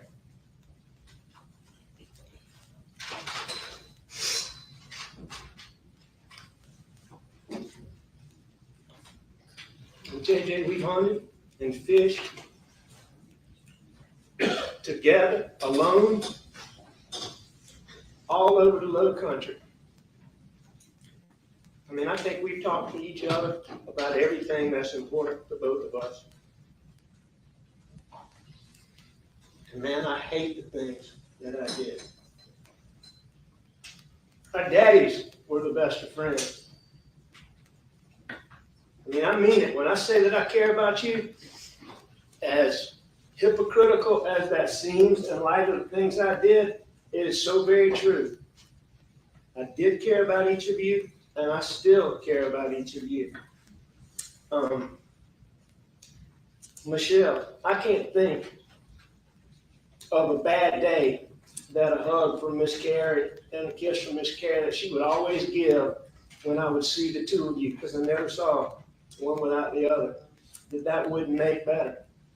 And it was usually accompanied by some sage advice or words of wisdom that were always so perfectly appropriate for whatever was going on. I truly love her and I love you. And I am so sorry. There's so many others that aren't here today that I hope will listen or be listening one day, like Dion. Dion's daddy, one of my dearest friends. I can still remember going to Dion's graduation, spending time with him. One more thing, JJ, going back, I do want to tell you as to how close I feel to you. My wife loved you, and you are absolutely right about everything you said, but you are dead wrong about one thing, and I would never hurt Maggie, and I would never hurt Paul. And it is important to me that you know that. Because she did love you. And I hope you know that. And I hope you know that I mean what I say here today.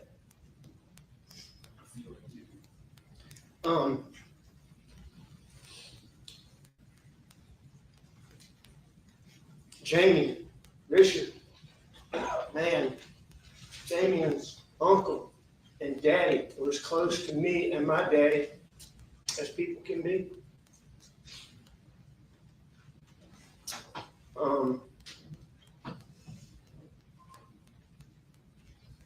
Lord knows, Tony, I went to elementary school, middle school, high school with your aunts and your uncles. Ginger, how many classes did we have? I mean, I've grown up with you guys. I mean, Tony, you and Brian and Gloria are like a part of my family. And I mean that as hypocritical as that sounds, and me saying it, as hypocritical as it sounds, is the absolute truth. That does bring me to a point, and I will say that I say to Mr.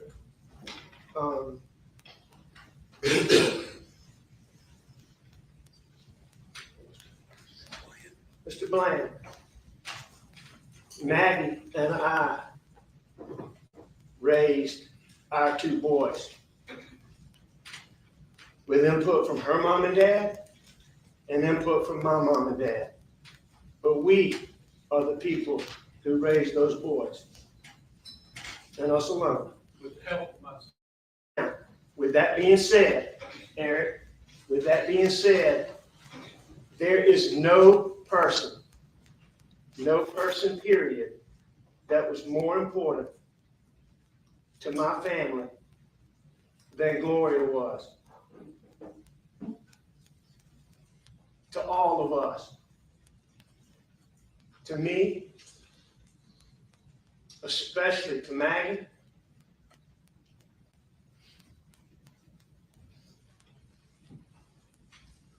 to Paul,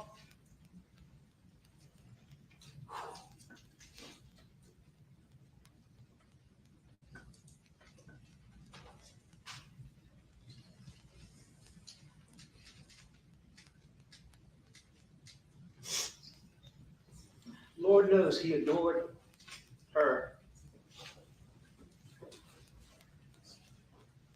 And I hope you know that.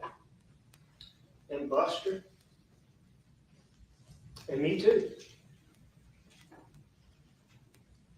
I adore her. And I am so sorry. So sorry for the things that I did. And it is important to me that you know how sorry I am for the things that I did to each of you, all my law partners.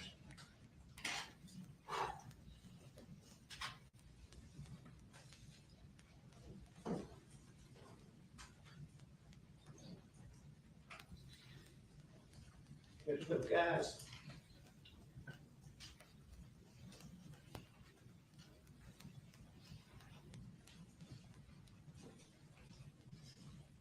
And Danny looking at you here kills me, knowing what I did.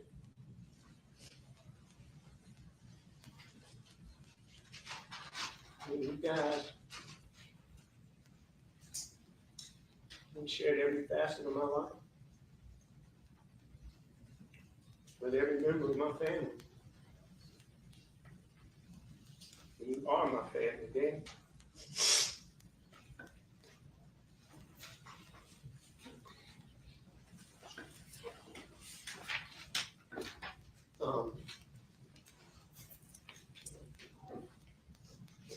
And I have some more to say as we go along.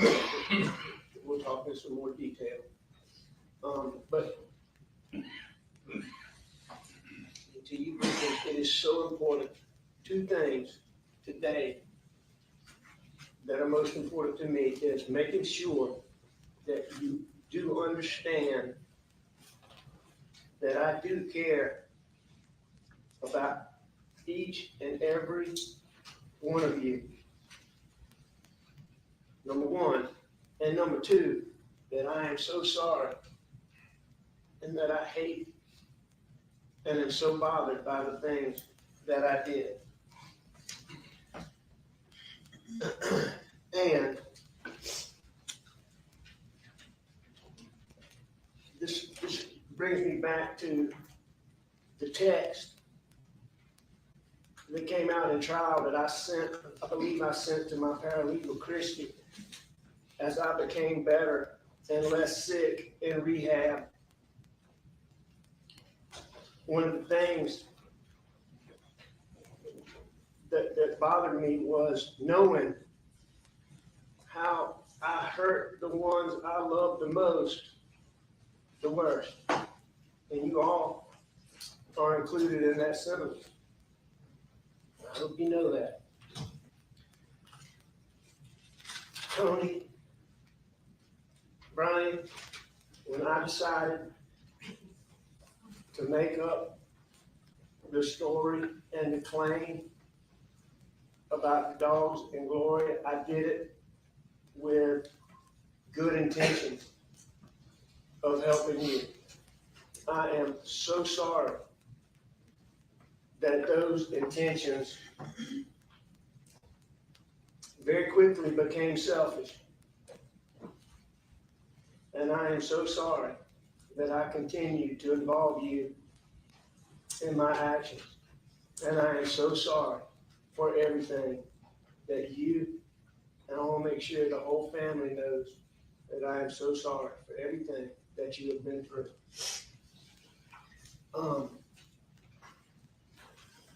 And JJ, I really want to take you up on your offer that you proposed earlier, but I also hope that in time that each of you will be willing to talk with me, because I would like, as time moves on, to continue to reiterate just how sorry I am and just how important it is to me that you know that. So I'd like for you to think about it. Despite what was said in this courtroom today, I can tell you that through my attorneys, I have been asking for a plea offer since the very beginning. The very beginning. I formally pled guilty within 2 weeks of receiving the very first plea offer. That was in this courtroom however many days ago. But I formally pled guilty within 2 weeks of receiving the very first plea offer. And you've heard a lot of talk about the sentence. And I will tell you that the sentence that I'm agreeing to is harsher than I wanted. It's certainly harsher than I had hoped for.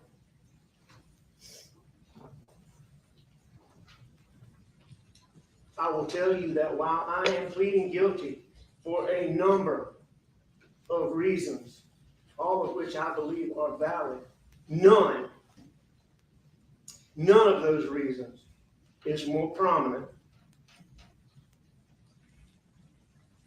than my hopes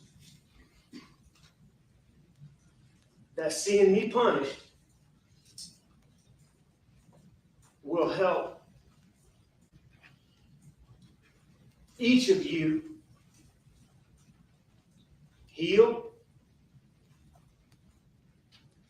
and begin to be able to put this behind you. Because I can see it. I mean, I can see, I can feel, I know what you've been through. I don't know it, but I sense it.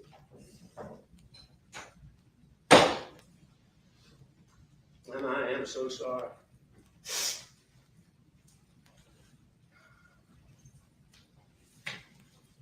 Now I want to talk to a few different people. I want to start with Buster.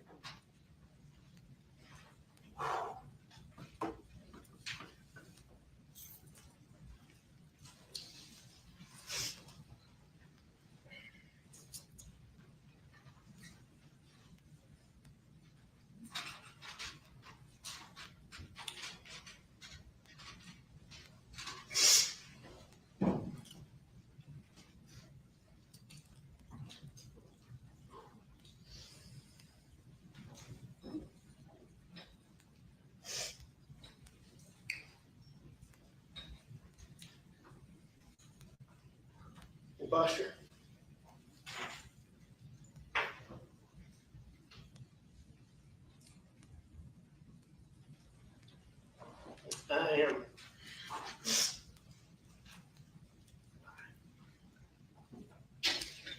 I am so sorry that I let you down.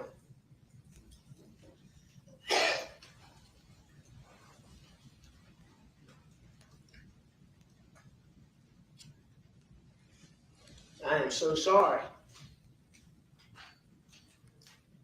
that I have not been able to be with you.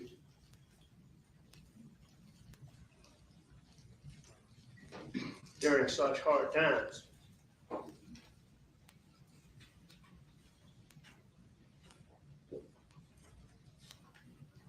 I am so sorry that I did so many things that are so contradictory to every single thing Mom and I ever taught you and Paul.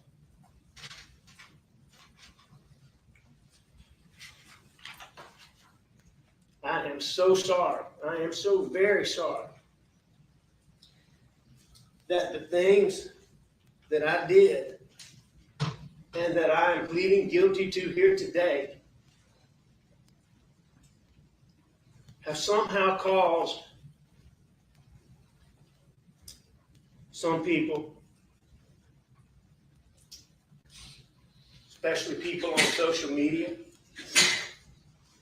and some people in the media,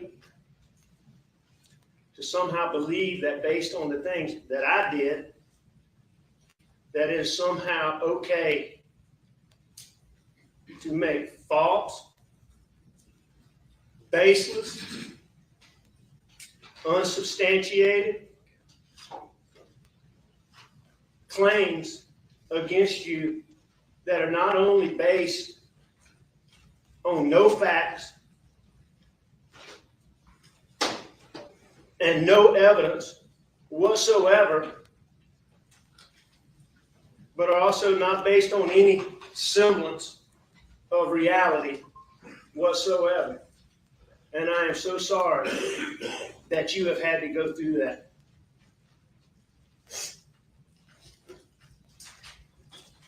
I know, Buster, that you know that I have always been proud of you. I have never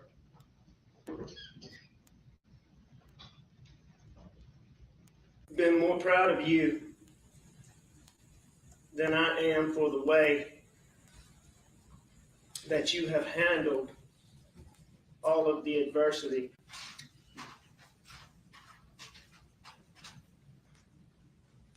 that I put on you.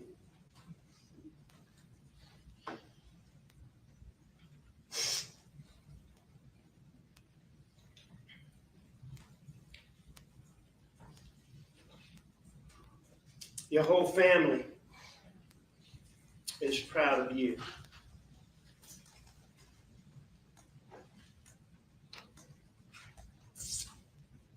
Mom is proud of you, and Papa is proud of you.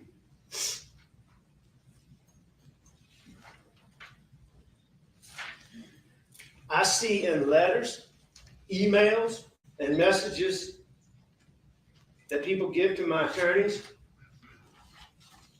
how impressed people are with the way that you have carried yourself through all of this. I want you to remember that rational, reasonable thinking people never make as much noise as haters do.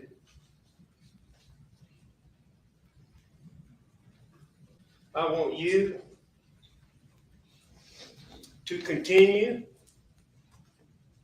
to tune them out and continue to be the bigger person as you have this whole time.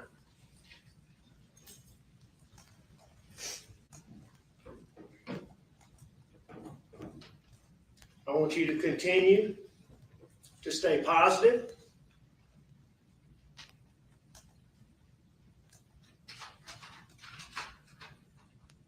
And stay the course.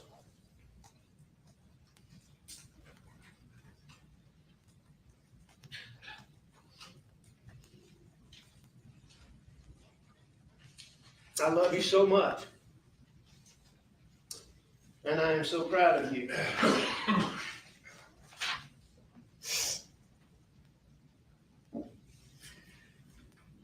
Next, I'd like to address and speak to my mom, my brothers, my sister, my nieces and my nephews, who I love dearly, my aunts, uncles, cousins, the rest of my family. I am so sorry that I let each of you down. I am so sorry that I humiliated each of you. I am so sorry that I destroyed our family's reputation.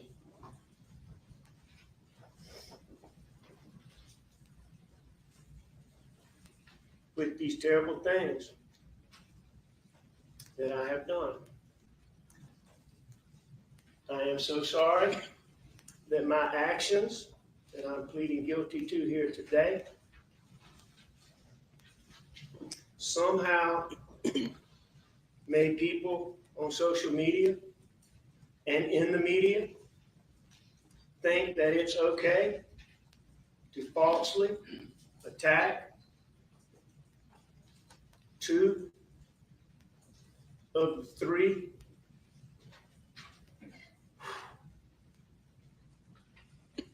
best men that I've ever known.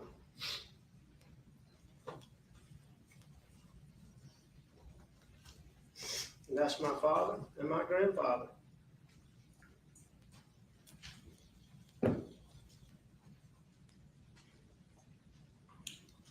Two men who spent their life in service, helping others. Two men fully and wholly committed to justice.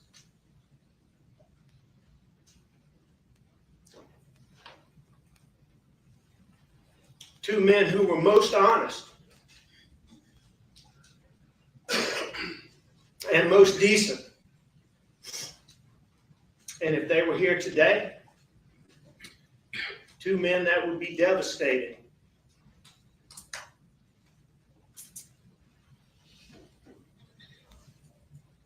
by what I have done.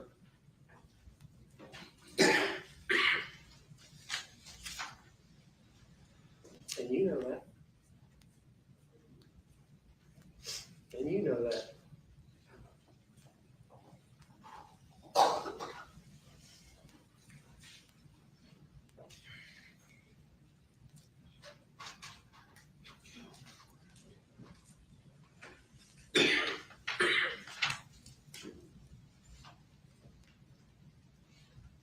Next, I want to apologize to my mother and father-in-law, although I hate the term in-law, as they have always treated me like one of their own.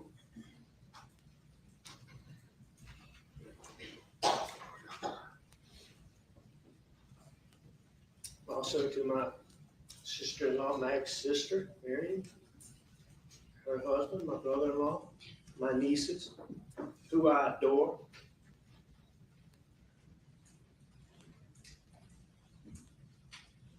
My aunts and uncles and cousins on Maggie's side. I'm so very sorry that I let you down. And I am so very sorry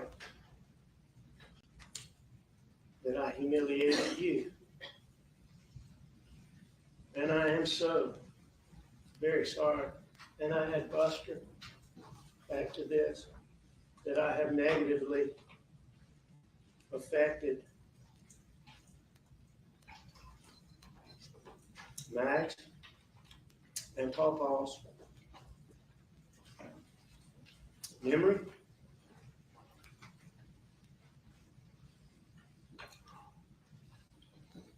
and legacy.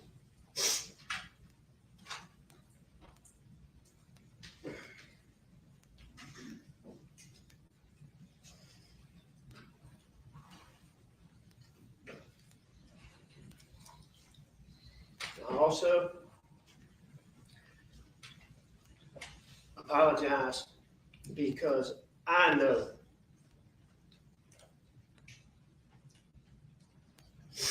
and I know in my heart the actions that I am pleading guilty to here today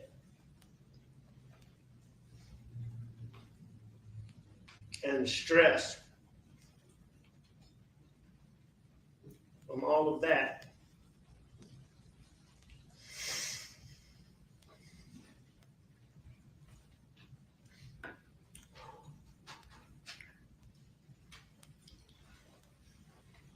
contributed to the health issues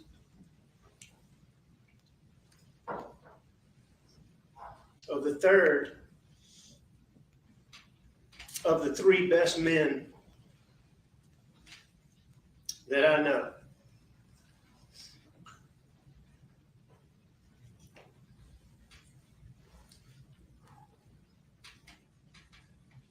Pop T.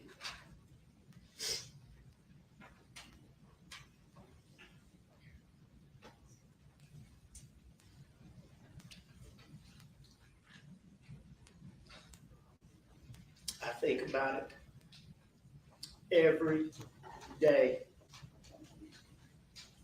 how my actions have affected him and all of you.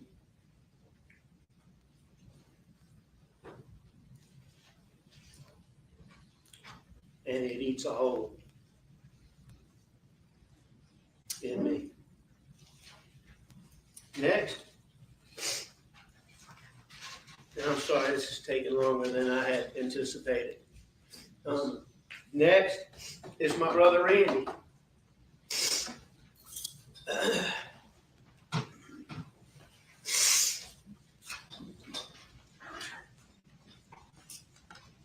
I say that I am sorry to you because I know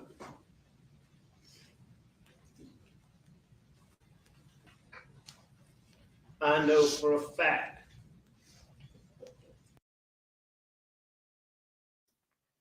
I had absolutely no idea they would let him talk this long.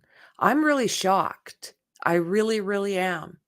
Like, I didn't realize this was about him. I thought this was about the victims. I'm finding this like bizarre and offensive. Actually, I find it offensive. That the actions that I'm pleading guilty to here today have caused you terrible, terrible problems.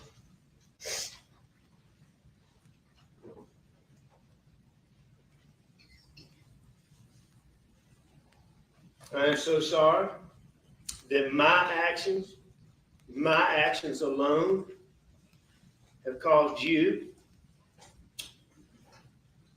to be so wrongly and falsely attacked.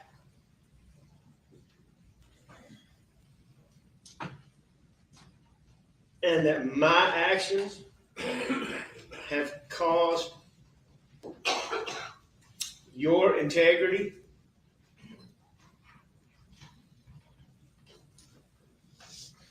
to so wrongly be questioned.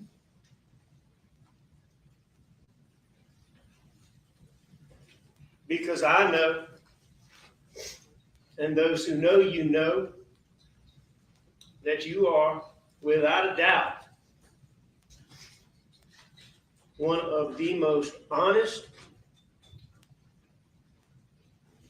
and high integrity people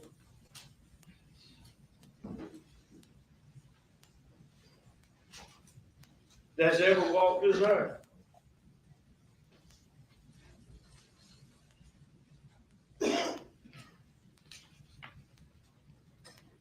And I hate that the things that I have done have somehow made that an issue for you.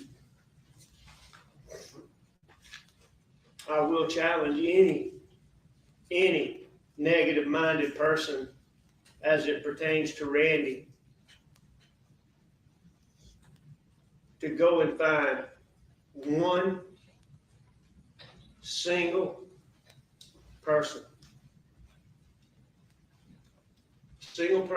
anywhere, who truly knows you or who truly knows him, who doesn't have an ulterior motive, to tell you that he's not one of the most honest people that they've ever known.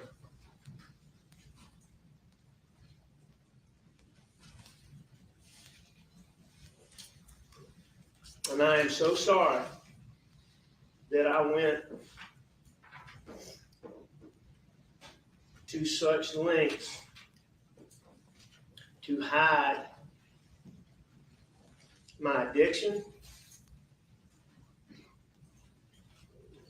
and my criminal actions from you, because I know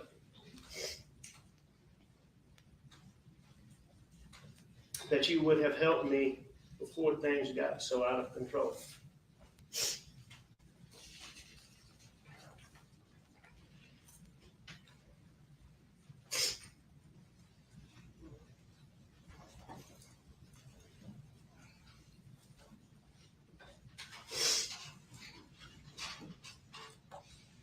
Next.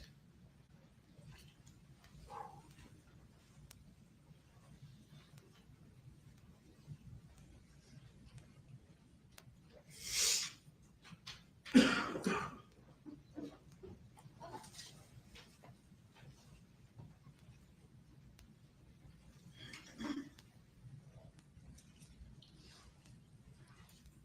apologize to my law partners. Danny, the only one I see here, I assume you're the only one here. Talk to you as hard as it is.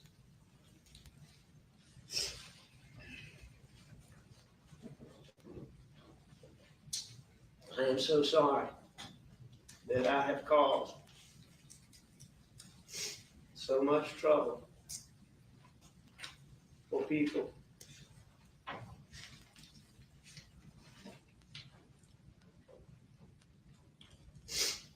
that I love so much. I love you, and I love each of you.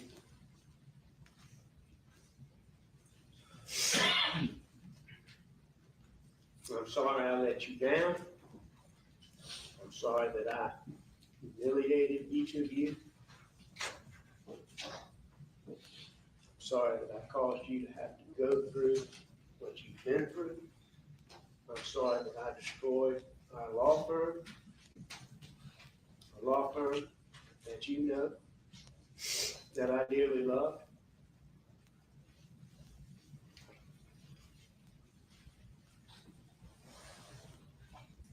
And I'm sorry I let you down.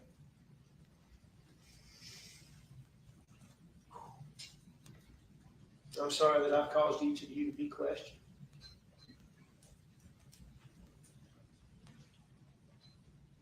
Every one of you is not only one of the best lawyers that I've ever been around, but the best people that I've ever been around. Such good, such compassion, such smart,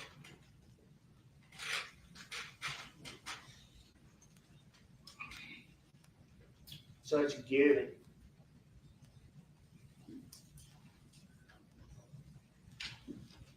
and such decent people.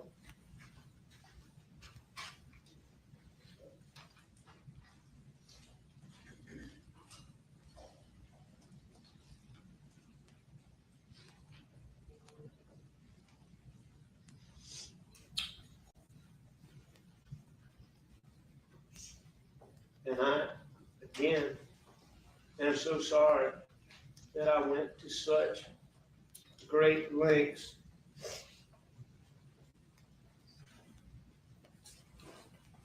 to hide my addiction,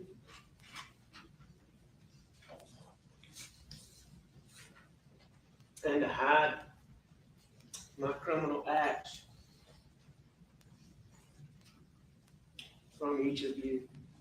I know you would have helped me before things got so out of control. There's no doubt in my mind.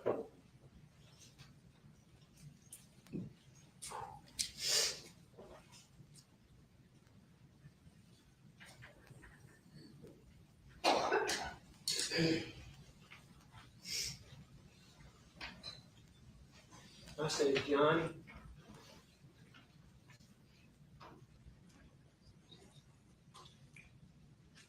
that he was a great mentor to all of us.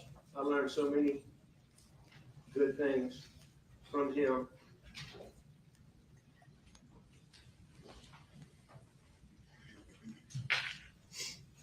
I am sorry that I failed him. I hope one day that Johnny will listen to this so that he will know how much I miss him, and I miss our chats, and he'll know what I'm talking about. Danny,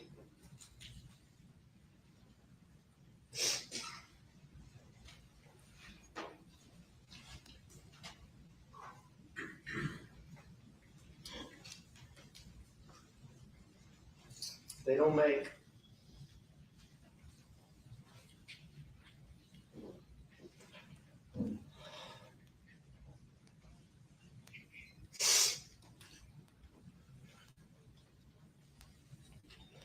enough good words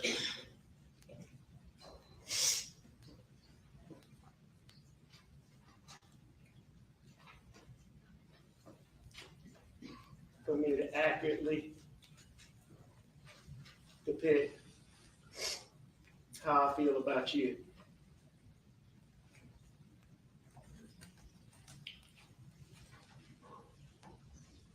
And you know the things that you helped me through. And you know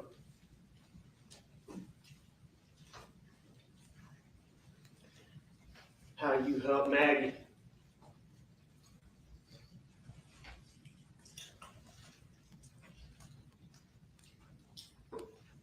When she didn't think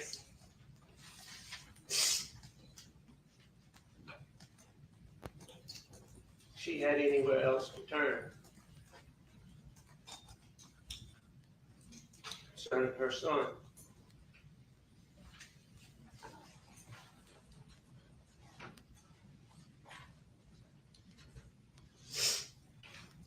I hope you know how special you are.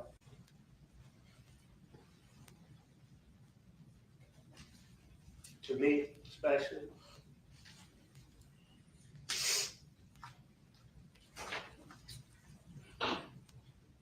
But also to Buster for all you have done.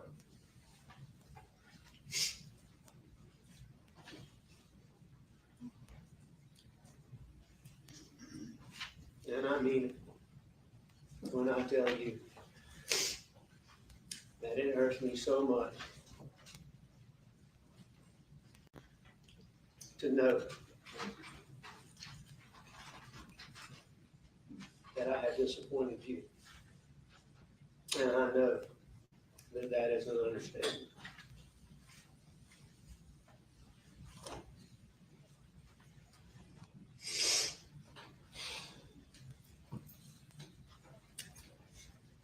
I now apologize to every single person who cares about Maggie and about Paul, because I know that the things that I did, that I'm pleading guilty here today, allowed SLED and the Attorney General's office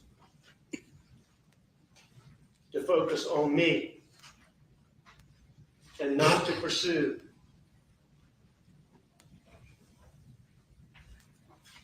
the person or the people who hurt and killed Maggie and Pawpaw.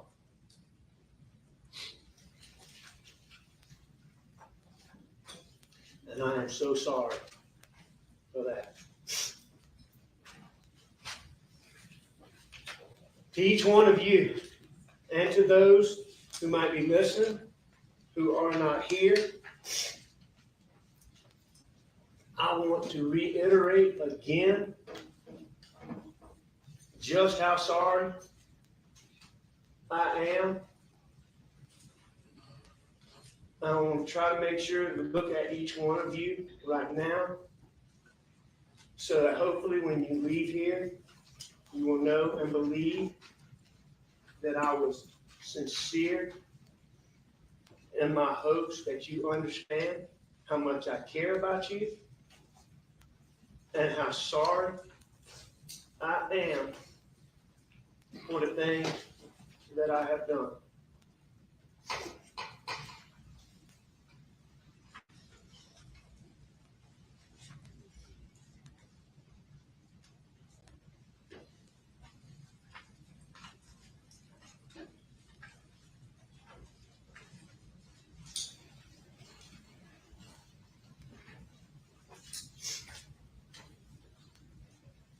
I'm still, as I said, after a lot of reflection, I'm still not sure how I let myself get where I did, where I could do the things that I did to all you people that I care about. I'd like to say to any and everyone who's suffering from addiction, please get professional help. Don't let pride get in your way the way I did. I had people who loved me,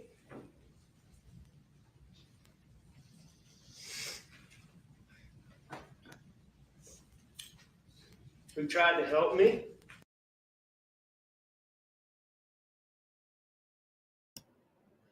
This is absolutely vile.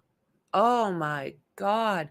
I had absolutely no clue they would let him go with this verbal diarrhea. What makes him think that anybody cares if they like him at this point? Why would he think anybody cares? He's a criminal. He's going to get lost in the system soon and hopefully stays there until he croaks. You know what I mean? I don't believe this. It's just, to me, it's disgusting that he is just given this right. I'm sure this is the way it's supposed to go because there's a really good judge involved.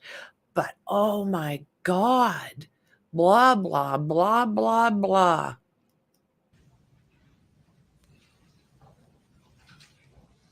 Many, many more people who I know would have helped me.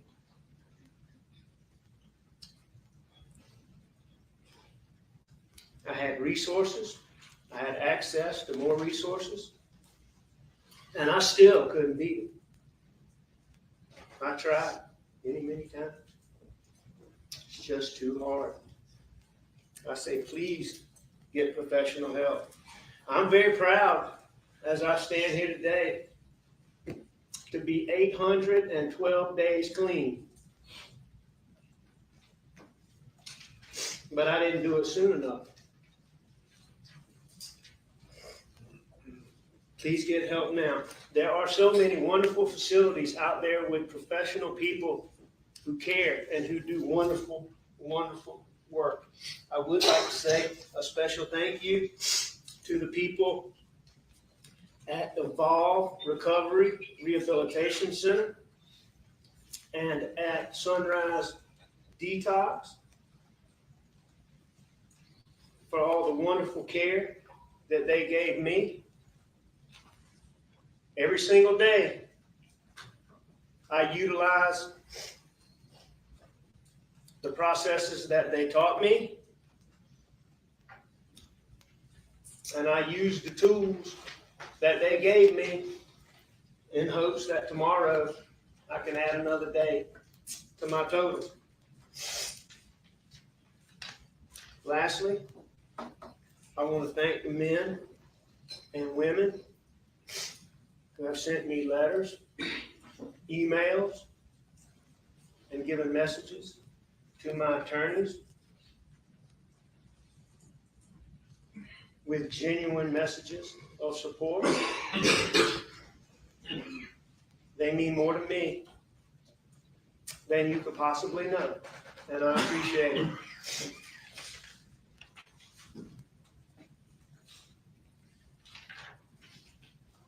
Last thing I want to say, Your Honor, is that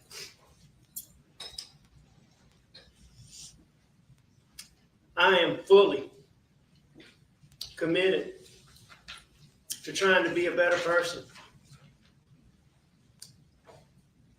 I'm going to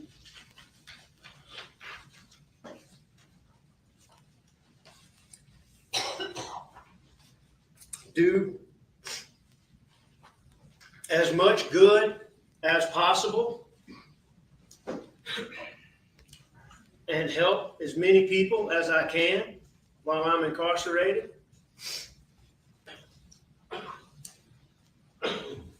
I remain fully and wholeheartedly committed to finding a way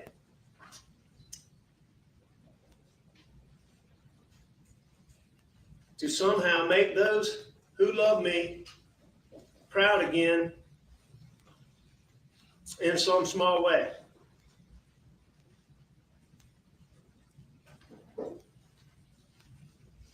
I appreciate each of you talking to me. I appreciate each of you looking at me while I'm talking to you. Can tell that you're listening, and I appreciate it. I'm going to say one more time. I hope you know, I hope you believe that it is heartfelt. And the two things that I hope you take away today are, number one, that I care about you, and number two, that I hate the things that I did, and I am so sorry. And Your Honor, I thank you for letting me address you and for letting me address the victims. Thank you so much. Yes, sir.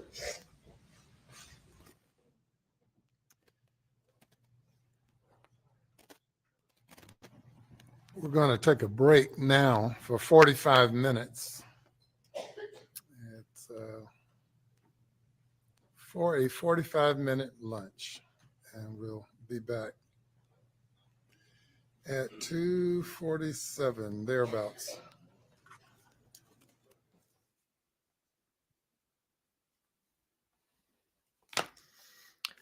Holy! Oh my word, 45 minutes. So I'll do that.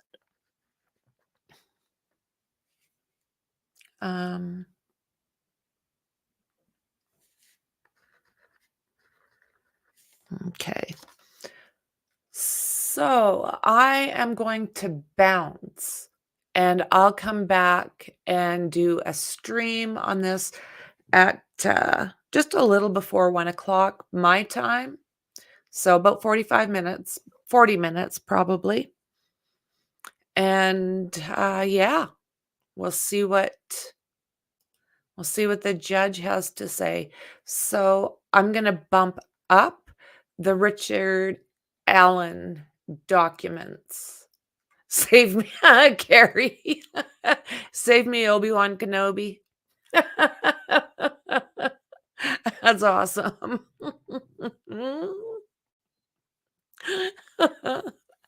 So with that, guys, I'll see you guys soon. I appreciate you guys.